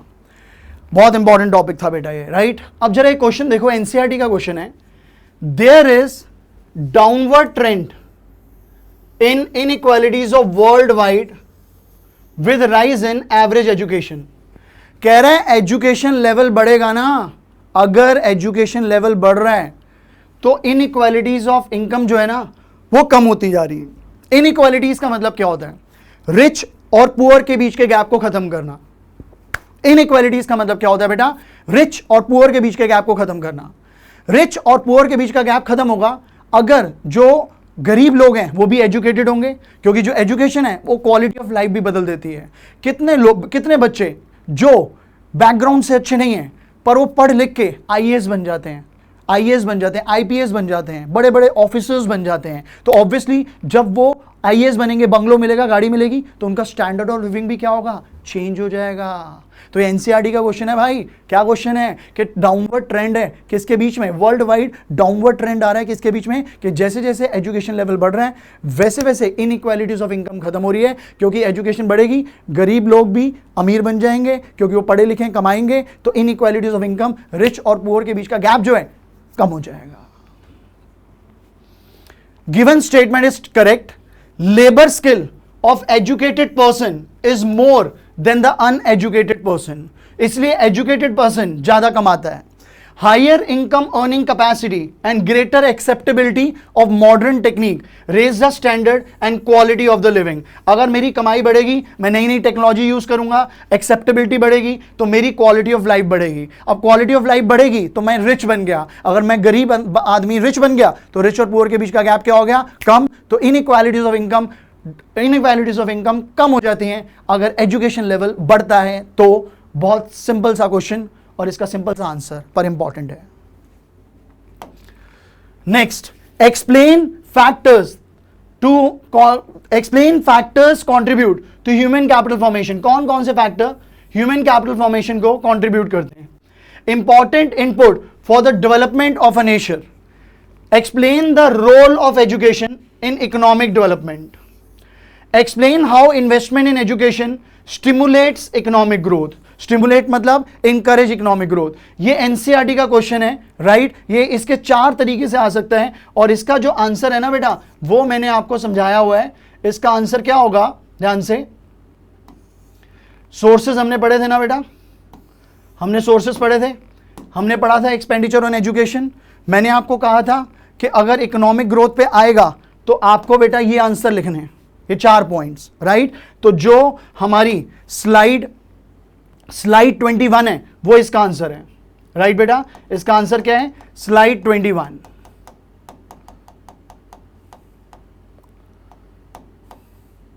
स्लाइड 21 में इसका आंसर लिखा हुआ है, आप देख लेना, मैंने समझाया हुआ है। ओके, अच्छा क्वेश्चन है, एनसीईआरटी के क्वेश्चन है, ये 4 तरीके से घुमा के पूछा जाता है। अब नेक्स्ट बेटा, cause and effect relationship between human capital formation and economic growth. अब बेटा मैंने आप लोगों को अभी अभी इकोनॉमिक ग्रोथ के बारे में बताया, सुनना जो मैं बोलूंगा ध्यान से। Chain effect of human capital formation, अभी अभी मैंने समझाया था ना, रियल नेशनल इनकम वाली बात, वही लॉजिक है। ह्यूमन कैपिटल फॉर्मेशन से क्या होगा, ह्यूमन कैपिटल फॉर्मेशन का मतलब क्या है कि हम अपनी कंट्री की पॉपुलेशन की हेल्थ और एजुकेशन पे खर्चा कर रहे हैं। Human capital formation increase the stock of human capital. Human capital formation में क्या होगा, हमारे देश में स्टॉक क्वांटिटी बढ़ जाएगी ह्यूमन कैपिटल की। ह्यूमन कैपिटल की क्वांटिटी बढ़ेगी मतलब अच्छे ट्रेंड बंदे मिलेंगे। तो human capital formation increase in stock of human capital. अब जब ह्यूमन कैपिटल आएगा तो हम फिजिकल आउटपुट को अच्छे से यूज कर पाएंगे, फिजिकल कैपिटल को अच्छे से यूज कर पाएंगे। मतलब मेरे पास मशीन है, उस मशीन को मैं अच्छे से कब यूज कर पाऊंगा, जब उस मशीन को चलाने वाला बंदा कैपेबल हो। तो अगर हम ह्यूमन कैपिटल फॉर्मेशन पे खर्चा कर रहे हैं, हम अपनी कंट्री के लोगों की एजुकेशन पे, हेल्थ पे खर्चा कर रहे हैं, तो हमारे पास जो बंदे होंगे वो टेक्निकल और हेल्दी आएंगे। अगर वो टेक्निकल हेल्दी होंगे तो ऑब्वियसली वो मशीन को भी अच्छे से यूज कर पाएंगे। तो अगर हम ह्यूमन कैपिटल फॉर्मेशन पे खर्चा करते हैं तो ऑफ कोर्स सी बात है, फिजिकल कैपिटल, मशीनें अच्छे से यूज होंगी। अगर मशीनें अच्छे से यूज होंगी क्योंकि उस मशीन पे करने वाला बंदा टेक्निकल है, पढ़ा लिखा है, ट्रेंड है, तो उससे क्या होगा, प्रोडक्टिविटी बढ़ेगी। क्या बढ़ेगी, productivity, per unit output of labour बढ़ेगा। अगर ट्रेंड बंदा होगा ना तो वो 1 घंटे में पहले 5 गुड़ बनाता था, अगर वो ट्रेंड बंदा है, पढ़ा लिखा बंदा है, तो 1 घंटे में 20 गुड़ बनाएगा। तो मैं कह सकता हूं पर यूनिट आउटपुट बढ़ेगा। अब जब आउटपुट बढ़ेगा हमारे देश में तो क्या बढ़ता है, रियल जीडीपी। तो देखो जब आउटपुट बढ़ा तो इंक्रीज इन जीडीपी, जीडीपी बढ़ा। क्या बढ़ा बेटा, जीडीपी बढ़ा। ओके, अब जीडीपी बढ़ेगा हमारे देश का तो इसका मतलब क्या है, लोगों के पास पैसा ज्यादा आ रहा है। लोगों के पास पैसा ज्यादा आ रहा है तो बेटा इनकम बढ़ेगी इंडिविजुअल्स की।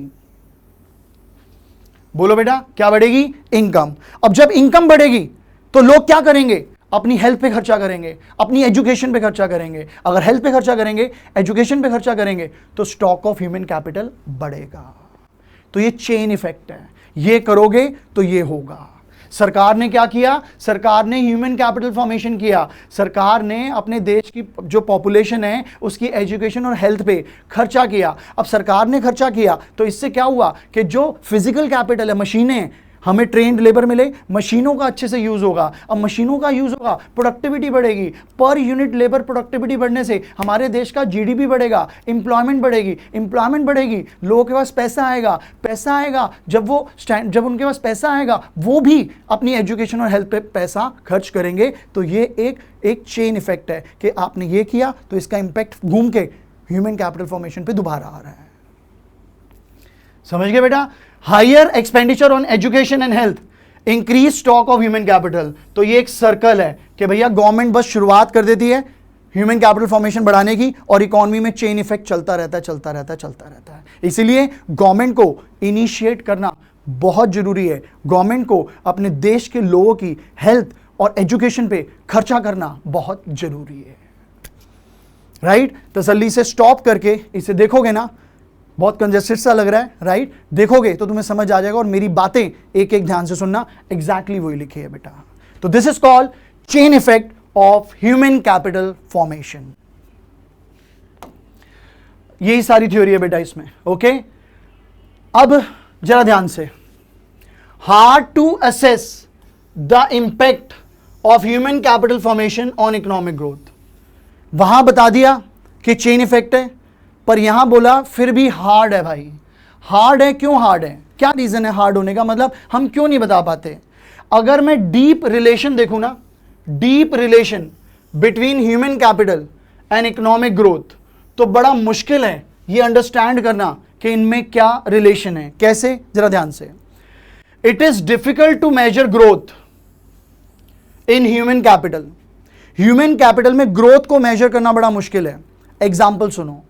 Education for example means in terms of schooling year, teacher people ratio and enrolment rate. हमारे देश में एजुकेशन अच्छी है, हमारे देश में एजुकेशन पे एक्सपेंडिचर अच्छा है, उसके बेसिस पे मैं क्वालिटी ऑफ एजुकेशन नहीं बता सकता।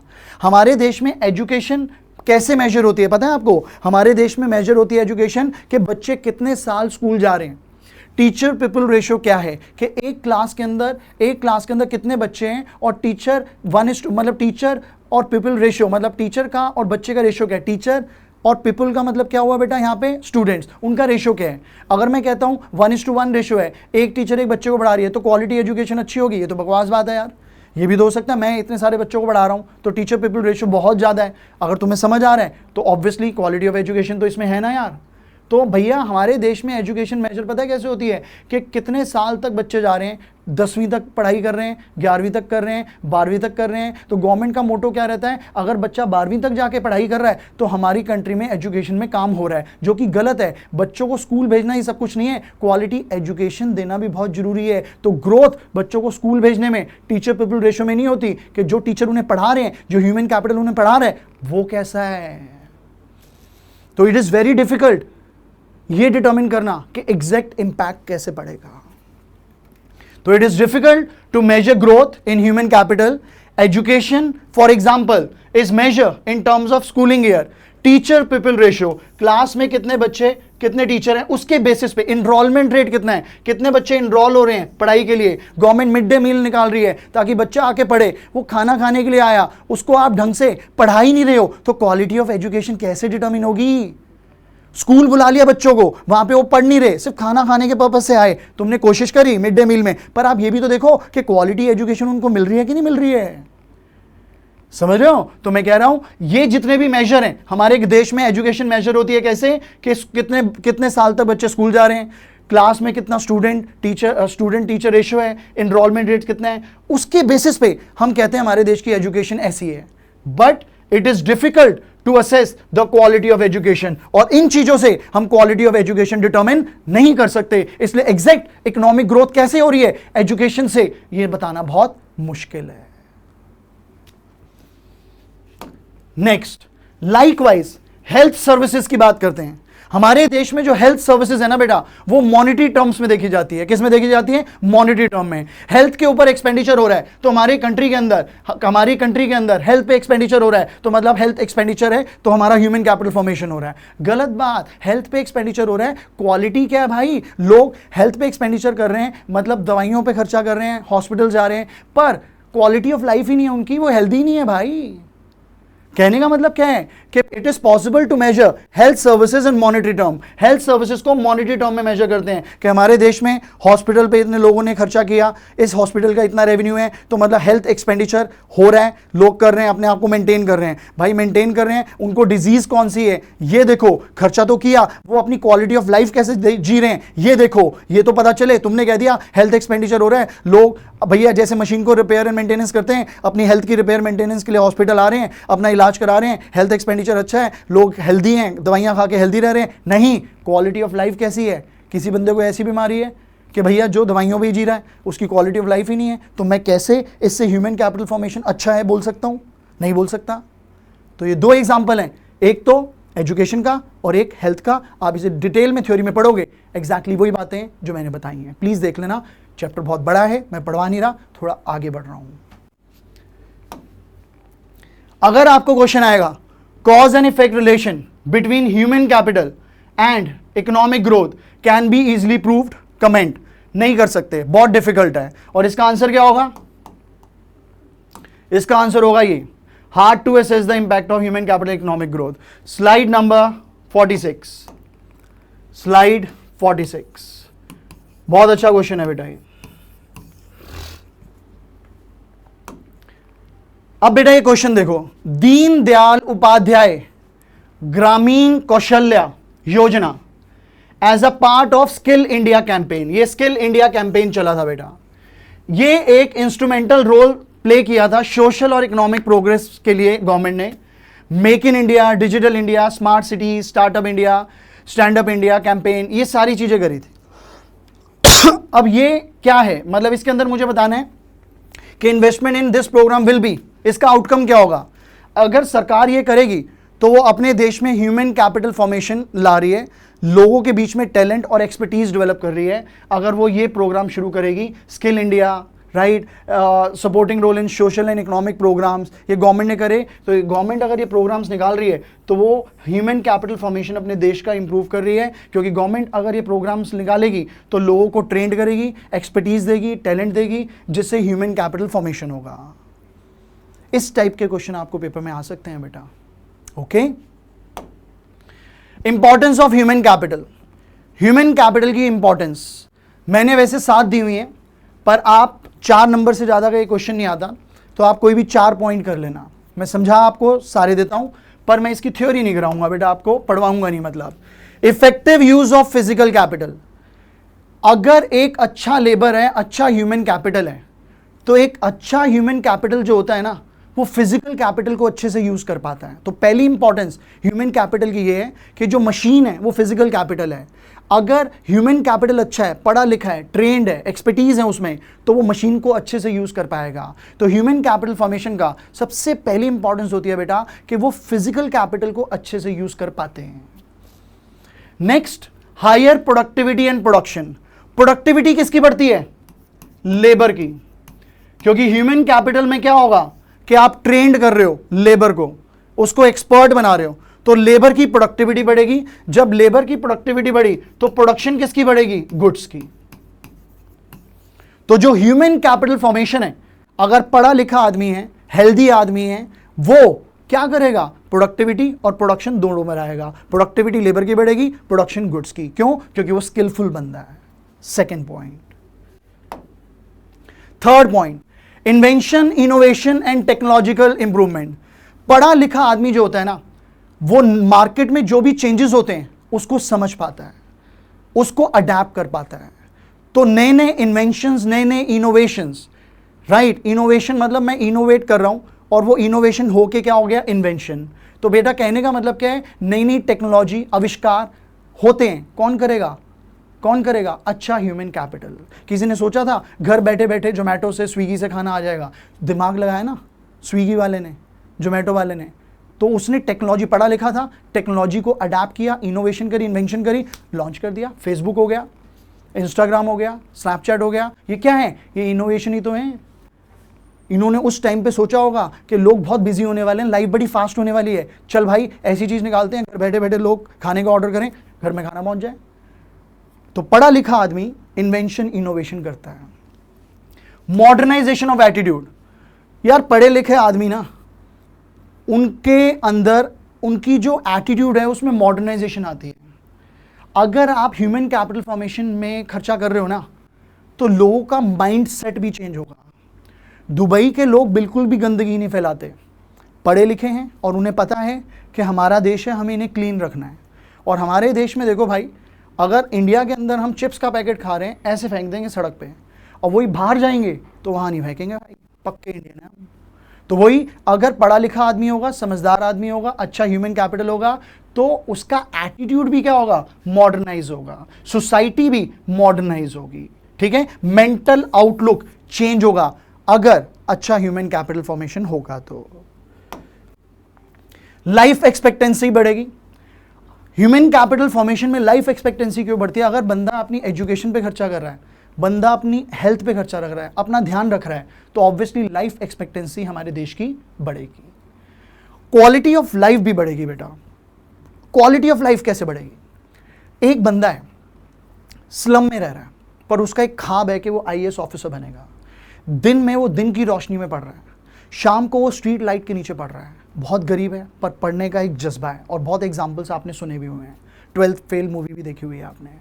तो वो बंदा रात को स्ट्रीट लाइट के नीचे पढ़ रहा है, वो आईएएस ऑफिसर बन गया, क्लियर हो गया उसका, राइट। अब क्लियर हो गया तो उसकी क्वालिटी ऑफ लाइफ बढ़ गई। तो एजुकेशन अगर आप लेते हो तो आपकी क्वालिटी ऑफ लाइफ इंप्रूव हो जाती है। तो ये 6 पॉइंट्स मैंने बताए हैं आपको ह्यूमन कैपिटल फॉर्मेशन के, प्लीज इसे अच्छे से पढ़ लेना, ठीक है, ओके। कंट्रोल और पॉपुलेशन ग्रोथ 7th भी है। पॉपुलेशन पढ़ा लिखा आदमी है, हम दो हमारे 1 या 2 करेगा, हम दो हमारे 10-11 नहीं करेगा जैसे पहले होते थे, राइट। अभी भी गांव दरार में ऐसा होता रहता है, पर पढ़ा लिखा आदमी पॉपुलेशन ग्रोथ को भी कंट्रोल करेगा, ओके। प्रॉब्लम्स क्या है ह्यूमन कैपिटल की? सबसे पहली प्रॉब्लम ह्यूमन कैपिटल की है प्रॉपर मैन पावर प्लानिंग नहीं है। बोलो बेटा, इम्बैलेंस है demand and supply of human resource में। Demand supply of human resource में इम्बैलेंस है। इम्बैलेंस का मतलब क्या है कि बहुत से चार्टर्ड अकाउंटेंट हैं, इतनी मेहनत करी, डॉक्टर ऑफ अकाउंट्स बने, पर मार्केट में अभी इतनी ज्यादा डिमांड नहीं है, क्योंकि इम्बैलेंस है मार्केट के अंदर बहुत ज्यादा। एक बंदा एमबीए कर रहा है, चल मैं भी एमबीए करूंगा, लाइन लग जाती है, हमारे देश में पॉपुलेशन वैसी है, लाइन लग जाती है एमबीए करने की। अब भैया इतने एमबीए इंस्टीट्यूट्स खुल गए हैं कि भैया वहां पे जॉब अपॉर्चुनिटीज कम होगी। तो हमारे देश में ना प्रॉपर मैन पावर प्लानिंग नहीं है। जैसे हमारे देश में एआई का टाइम आने वाला है, हमें पता है बहुत लोग अनएम्प्लॉयड हो जाएंगे, बहुत लोग अनएम्प्लॉयड हो जाएंगे अगर एआई नहीं आता होगा तो। पर गवर्नमेंट ये प्रॉपर मैन पावर प्लानिंग नहीं कर रही, एमबीए कोर्सेज करा रही है, ये कोर्सेज करा रही है, वो करा रही है। जो चेंज होने वाला है फ्यूचर में उसके बारे में तो सोचो। क्रिप्टो है, आने वाले टाइम में क्रिप्टो सेक्टर डेवलप होगा, जो ट्रेडिशनल बैंकिंग सिस्टम है वो बहुत खत्म और फेल से हो जाएंगे, पर इसके ऊपर वर्क तो करना चाहिए। अब इस पे वर्क करेंगे तभी जो हमारी मैन पावर है वो वाले काम करेगी, अब वो काम करेगी, ट्रेनिंग लेगी, नॉलेज लेगी, एजुकेशन लेगी एआई से रिलेटेड और तभी तो हमारे देश में अनएम्प्लॉयमेंट फ्यूचर में कम होगी। पर इस पे फोकस नहीं करा जा रहा, राइट। मैन पावर प्लानिंग करी नहीं जा रही, कहाँ लेके जाना है। सीरियस इनएफिशिएंट मतलब हमारे देश में जो लोग हैं ना, टैलेंटेड लोग, या तो वो अंडर यूटिलाइज हैं या वो अनएम्प्लॉयड हैं, काम ही नहीं है मार्केट में उनके पास। समझ रहे हो कि नहीं? देखो, there are lot of wastage of society resources. Labour एक रिसोर्स है हमारे देश में, ठीक है। जो एजुकेटेड लोग हैं वो भी बेचारे क्या बैठे हैं, खाली बैठे हैं, या तो अंडर यूटिलाइज हैं, अपने लेवल से कम कमा रहे हैं, या वो अनएम्प्लॉयड है, काम ही नहीं है। इतनी इनएफिशिएंसी हमारे देश में, right. Massive literacy, non education of many children, बहुत से बच्चे जो हैं वो अफोर्ड नहीं कर पाती फैमिलीज उनकी एजुकेशन, जिसकी वजह से लिटरेसी रेट बहुत ज़्यादा है। तो ये इनएफिशिएंसीज भी बहुत हैं हमारे देश में। ब्रेन ड्रेन, मेहनत करी यहाँ, सब कुछ किया यहाँ, बाहर की कंट्री में चले गए हायर सैलरी के लालच में, तो हमारे देश का ह्यूमन कैपिटल जो है वो दूसरे देश में जा रहा है। यूएस के अंदर नासा में 70% इंडियंस हैं। ज़्यादातर कंट्री यूएस मेजरली इंडियन के दम पे ही चल रहा है भाई, बट वो वहाँ क्यों है? क्योंकि उन्हें सैलरी अच्छी मिल रही है। ठीक है, high growth of population, population बहुत ज़्यादा है। अब जब पॉपुलेशन ज़्यादा होगी तो गवर्नमेंट अगर पैसा खर्च भी करेगी लोगों की एजुकेशन और हेल्थ के ऊपर, तो हर किसी को पर हेड उतना नहीं मिल पाएगा जितना मिलना चाहिए, क्योंकि पॉपुलेशन बहुत ज़्यादा है।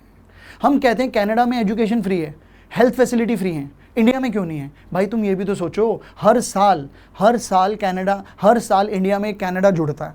इतनी पॉपुलेशन है हमारे देश की, समझ लो मेरी बात। अब इतनी पॉपुलेशन है, गवर्नमेंट जितना करोड़ों अरबों रुपए लगा भी लेगी तो हर किसी को उतना नहीं मिलेगा जितनी आवश्यकता है। बाहर की कंट्री के अंदर रिसोर्सेज ज़्यादा हैं, पॉपुलेशन कम है, तो हर किसी को रिसोर्स का यूज़ करने को मिल जाता है। हमारे देश में रिसोर्सेज कम है और पॉपुलेशन बहुत ज़्यादा है, तो इसलिए उनको नहीं मिल पाता। तो सबसे बड़ा रीज़न यही है कि पॉपुलेशन बढ़ रही है। पॉपुलेशन के बढ़ने की वजह से गवर्नमेंट अगर ह्यूमन कैपिटल फॉर्मेशन करना चाहती भी है तो हर किसी को प्रॉपर एजुकेशन, हेल्थ फैसिलिटीज़ नहीं मिल पाती। एम्स में लोग जाते हैं, फ्री ऑफ कॉस्ट है, बट हर किसी का ऑपरेशन नहीं हो पाता क्योंकि पॉपुलेशन बहुत ज़्यादा है। तो हाई ग्रेड ऑफ पॉपुलेशन भी एक इसका रीज़न है।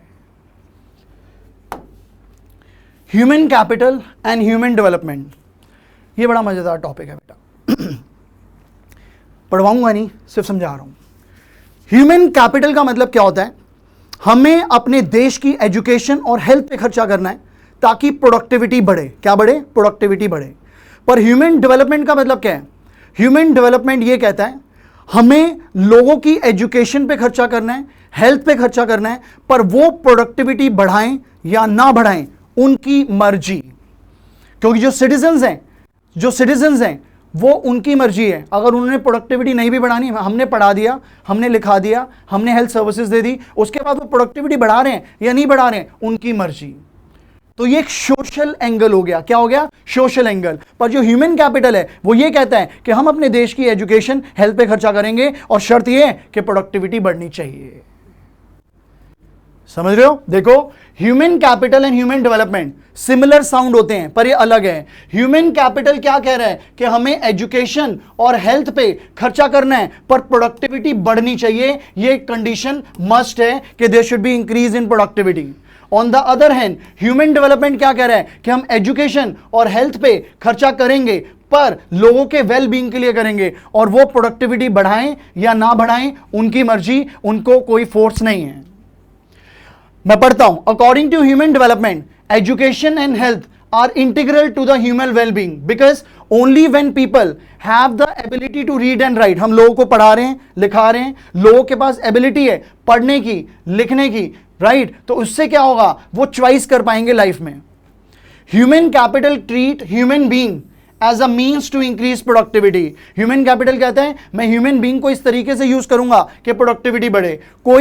कोई भी इन्वेस्टमेंट एजुकेशन में, हेल्थ में अगर हो रही है तो प्रोडक्टिविटी बढ़नी चाहिए, ह्यूमन कैपिटल ये कहता है। पर ह्यूमन डेवलपमेंट क्या कहता है? ह्यूमन डेवलपमेंट क्या कहता है? ये लाइन ध्यान से सुनना। ह्यूमन डेवलपमेंट कहता है human beings are end in themselves. Human being are end in themselves, AEND end कह रहा है। ह्यूमन डेवलपमेंट कह रहा है human being are end in themselves. हमने लोगों को पढ़ा दिया, लिखा दिया, वहां पे बात एंड होगी, खत्म होगी। उसके बाद वो प्रोडक्टिविटी बढ़ाएं या ना बढ़ाएं उनकी मर्जी। Human being are end in themselves, human welfare should be increase through investment in education and health. Human development कहता है वेलफेयर बढ़ना चाहिए लोगों का। गवर्नमेंट कहती है मैं इन्वेस्टमेंट कर रही हूं एजुकेशन पे, हेल्थ पे, लोगों का वेलफेयर बढ़ना चाहिए, पर वो उस एजुकेशन हेल्थ से प्रोडक्टिविटी बढ़ाएंगे ये हम उन्हें फोर्स नहीं करेंगे। तो गवर्नमेंट अगर इन्वेस्टमेंट करती है एजुकेशन और हेल्थ में इस पर्पज से कि वेल बीइंग हो, दैट इज ह्यूमन डेवलपमेंट। अगर गवर्नमेंट या प्राइवेट सेक्टर इन्वेस्टमेंट करता है ह्यूमन बीइंग में ताकि वो प्रोडक्टिविटी बढ़ाएं, दैट इज ह्यूमन कैपिटल। तो ह्यूमन डेवलपमेंट में थोड़ा सा सोशल एंगल आ जाता है, right? Okay, therefore according to human development perspective every individual, हर इंडिविजुअल के पास राइट है कि उसको एजुकेशन और बेसिक हेल्थ सर्विसेज मिले। ठीक है, ह्यूमन डेवलपमेंट में हर इंडिविजुअल के पास राइट है कि उसे एजुकेशन और बेसिक हेल्थ सर्विसेज मिले irrespective of their labour productivity. Labour productivity वो बढ़ाएं या ना बढ़ाएं, इररिस्पेक्टिव ऑफ दैट। पर जो ह्यूमन कैपिटल है उसका क्या है कि उन्हें प्रोडक्टिविटी बढ़ानी ही बढ़ानी है। Okay, sure. चलो नेक्स्ट है बेटा ह्यूमन कैपिटल फॉर्मेशन इंडिया। अब बेटा हमारी कंट्री एक फेडरल कंट्री है, यूनियन गवर्नमेंट है, जिसके अंदर म्युनिसिपैलिटी कॉर्पोरेशंस, म्युनिसिपैलिटीज और विलेज पंचायत हैं, राइट। ये फेडरल कंट्री है इंडिया हमारी, और उसके अंदर ये गवर्नमेंट सेक्टर्स होते हैं। उसके बाद बेटा जरा ध्यान से, need of government intervention. Human capital formation में गवर्नमेंट इंटरवीन क्यों करती है? ह्यूमन कैपिटल फॉर्मेशन मतलब एजुकेशन और हेल्थ पे खर्चा करना। एजुकेशन इंस्टीट्यूशन में गवर्नमेंट इन्वॉल्व क्यों होगी? जैसे मैं कहता हूं कोई बच्चा है, वो हॉस्पिटल में गया, राइट, अब हॉस्पिटल में उसका राइट टाइम पे ट्रीटमेंट नहीं हो पाया और एक जगह से दूसरे हॉस्पिटल में शिफ्ट करने में उस बच्चे की डेथ हो गई, इसका जवाब कौन देगा? इसीलिए गवर्नमेंट को इन्वॉल्व होना पड़ता है। किसी स्कूल ने अपनी फीस बढ़ा दी, बहुत से लोग अफोर्ड नहीं कर पाते, तो ऑब्वियसली फीस क्यों बढ़ाई? इसका जवाब कौन मांगेगी? गवर्नमेंट। तो ह्यूमन कैपिटल फॉर्मेशन मतलब लोगों की हेल्थ और एजुकेशन पे खर्चा करना। इसको कंट्रोल करने के लिए गवर्नमेंट का बहुत इंपॉर्टेंट रोल है। बिना उसके ये जितने भी इंस्टीट्यूशंस हैं अपनी मोनोपोली चलाएंगे, ज्यादा चार्जेस लेंगे, ज्यादा फीस लेंगे, इसीलिए गवर्नमेंट को इंटरवीन करना पड़ेगा। थ्योरी में यही लिखा है। एक एग्जांपल है रेफरेंस के लिए, polio free India possible due to the government intervention. Amitabh Bachchan ji का यूज किया था एडवर्टीजमेंट के अंदर पोलियो फ्री करने के लिए, right. In the past very less people were aware about polio के बारे में और पोलियो की वैक्सीनेशन के बारे में पता ही नहीं था, but due to constant information Amitabh Bachchan के थ्रू, राइट, जो अमिताभ बच्चन जी हैं वो एडवर्टीजमेंट करते थे, कॉन्स्टेंटली बताते थे पोलियो के लिए करो, और बहुत सी एनजीओज ने भी सपोर्ट करा, जिसकी वजह से जो डब्ल्यूएचओ है उसने 27 मार्च 2014 को क्या बोला कि डिक्लेयर इंडिया अ पोलियो फ्री।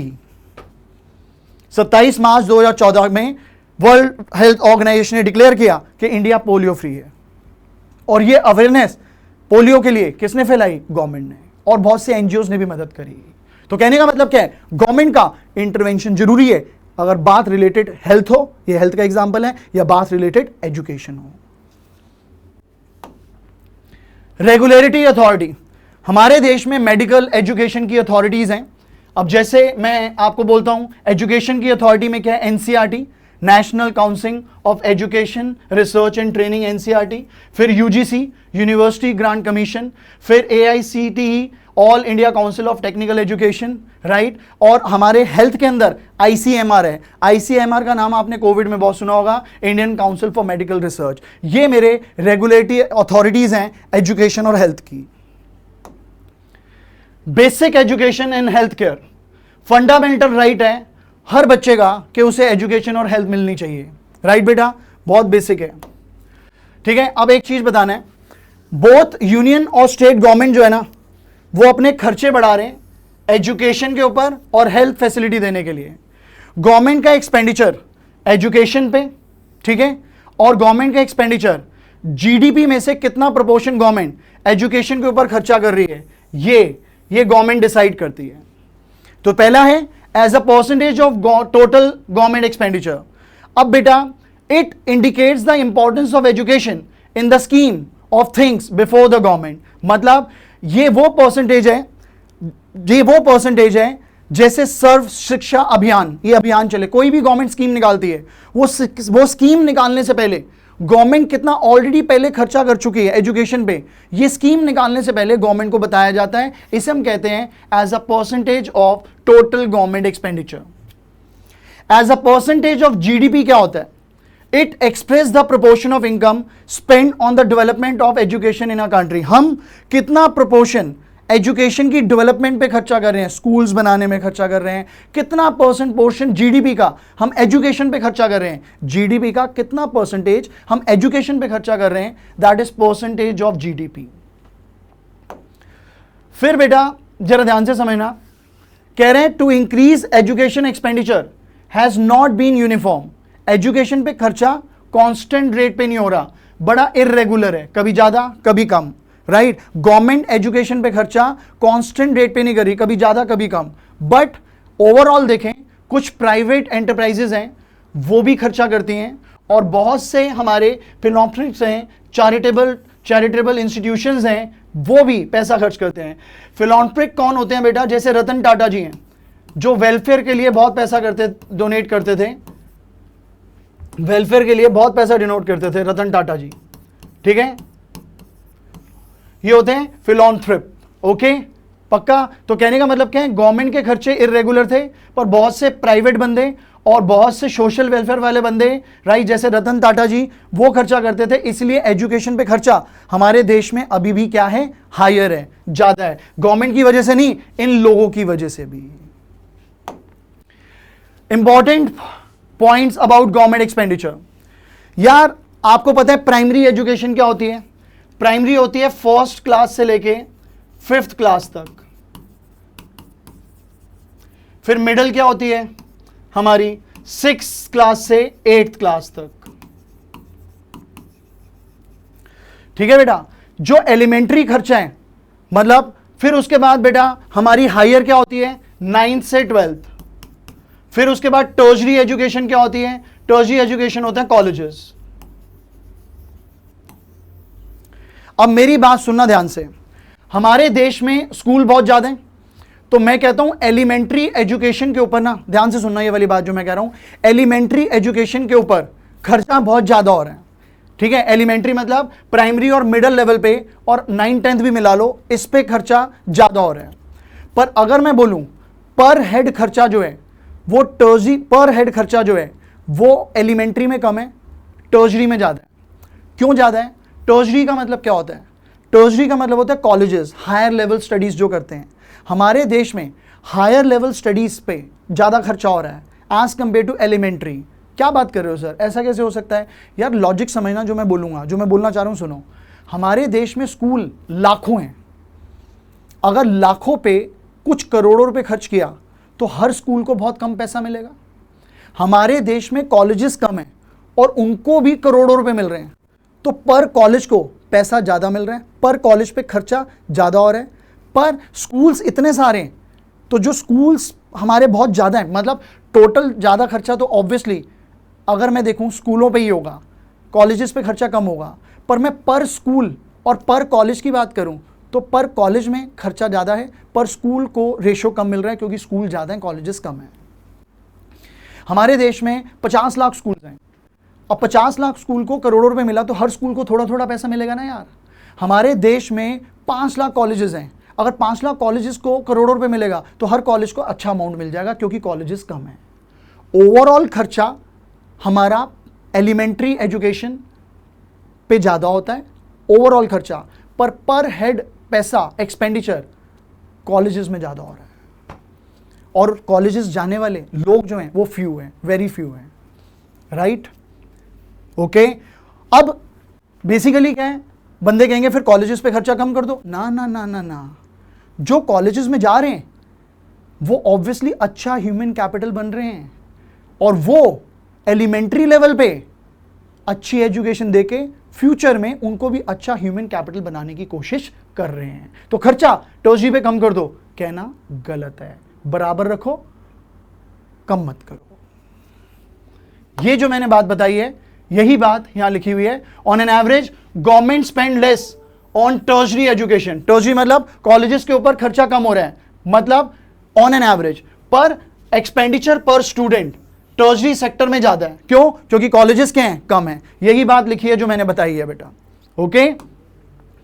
अब ये है, बच्चे हैं, इनएडिक्वेट एक्सपेंडिचर ऑन एजुकेशन। हमारे देश में एजुकेशन पे खर्चा उतना नहीं हो पा रहा। जैसे देखो ये बच्चे हैं, राइट, और ये चाइल्ड लेबर दिखाया हुआ है। अब यहां पे क्यों हो रहा है ऐसा, जरा देखो। The expenditure on education is very less as compare to the desire level of education expenditure recommended by various commission. हमारी बहुत सारी कमीशंस थी कंट्री के अंदर। उन कमीशंस ने बोला था जितना पैसा खर्च होना चाहिए जीडीपी का, उतना हमारे देश में हो नहीं रहा। एक बेटा हमारी एजुकेशन कमीशन 1964 से 66 में बनी थी, जिसने ये बोला था, तपस मजुदन कमेटी थी, जिन्होंने ये बोला था हम अपने जीडीपी का 6% 6% एजुकेशन पे लगाएंगे।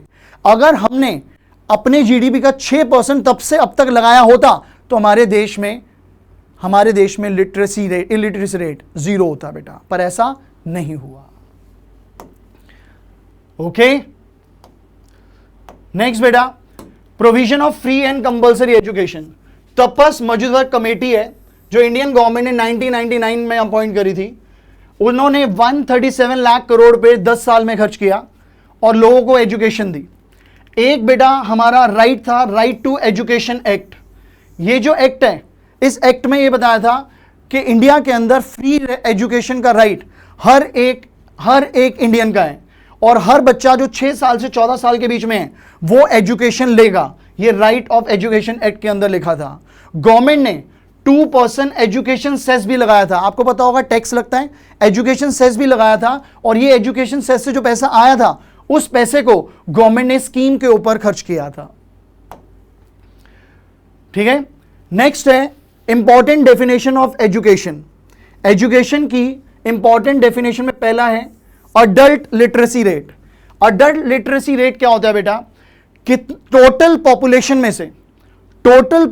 में से कितने अडल्ट लोग रीड और राइट कर सकते हैं, that is known as to be adult literacy rate. Adult literacy rate is refers to a ratio of literate adult population to the total population. मतलब कितने लिटरेट अडल्ट हैं out of total population is known as adult literacy rate. क्या कहेंगे इसे? Adult literacy rate. फिर बताया हुआ है कि हमारा 17-18 में अडल्ट लिटरेसी रेट कितना था। ये न्यूमेरिक्स है, आप एक बार इसके डेटा को लर्न कर लेना। Primary completion rate. Primary completion rate क्या होता है बेटा? कितने बच्चे ऐसे हैं, कितने परसेंटेज ऑफ बच्चे ऐसे हैं जो प्राइमरी स्कूल तक जाके पढ़े हैं, सिर्फ प्राइमरी एजुकेशन ली है, वो ratio is a primary completion ratio. Youth literacy rate. Youth literacy rate वो परसेंटेज ऑफ पीपल है, बच्चे हैं जो 15 से 24 साल के बीच में हैं, वो बंदे इंडिया में जो 15 से 24 साल के बीच में हैं और वो रीड और राइट कर सकते हैं, that is youth literacy rate. Data दिया हुआ है 17-18 का कितना था, ये डेटा लर्न कर लेना। Next, education for all still a distant dream. भैया एजुकेशन अभी भी एक सपना है बहुत से लोगों का। जैसे 1950 में it was noted, director of constitution है, उन्होंने कहा था कंपलसरी है हर बच्चे को 14 साल की उम्र तक की एजुकेशन देनी। अगर ये फॉलो होता ना 1950 वाला कॉन्स्टिट्यूशन का एक्ट, तो अभी लिटरेसी रेट, हमारा इलिटरेसी रेट क्या होता बेटा? 0, पर ये फॉलो नहीं हुआ। Gender equity. जेंडर इक्विटी क्या है? पहले क्या होता था, मेल फीमेल में डिस्क्रिमिनेशन करा जाता था कि जो वुमेन एजुकेशन है उस पर इंफोसाइज नहीं करना, पर अब फोकस करा जा रहा है, बेटर है, पहले से फीमेल को भी आगे पढ़ाया जा रहा है। रूरल एरिया में बहुत होता था क्या तूने घर पे ही काम करना है and all that, but government ने इस पे वर्क किया है और रूरल एरिया में भी वुमेन एजुकेशन पे फोकस किया जा रहा है। Higher education few takers.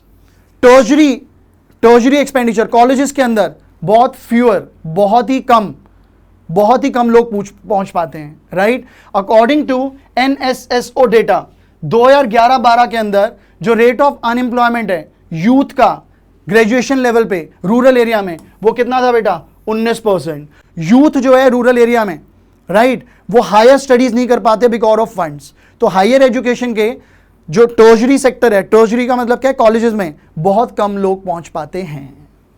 Last का थोड़ा सा मैंने क्विक कराया क्योंकि ऑब्वियसली वन शॉट है बेटा, राइट, और पर आप ध्यान से सुनोगे बार बार तो आपको समझ आएगा।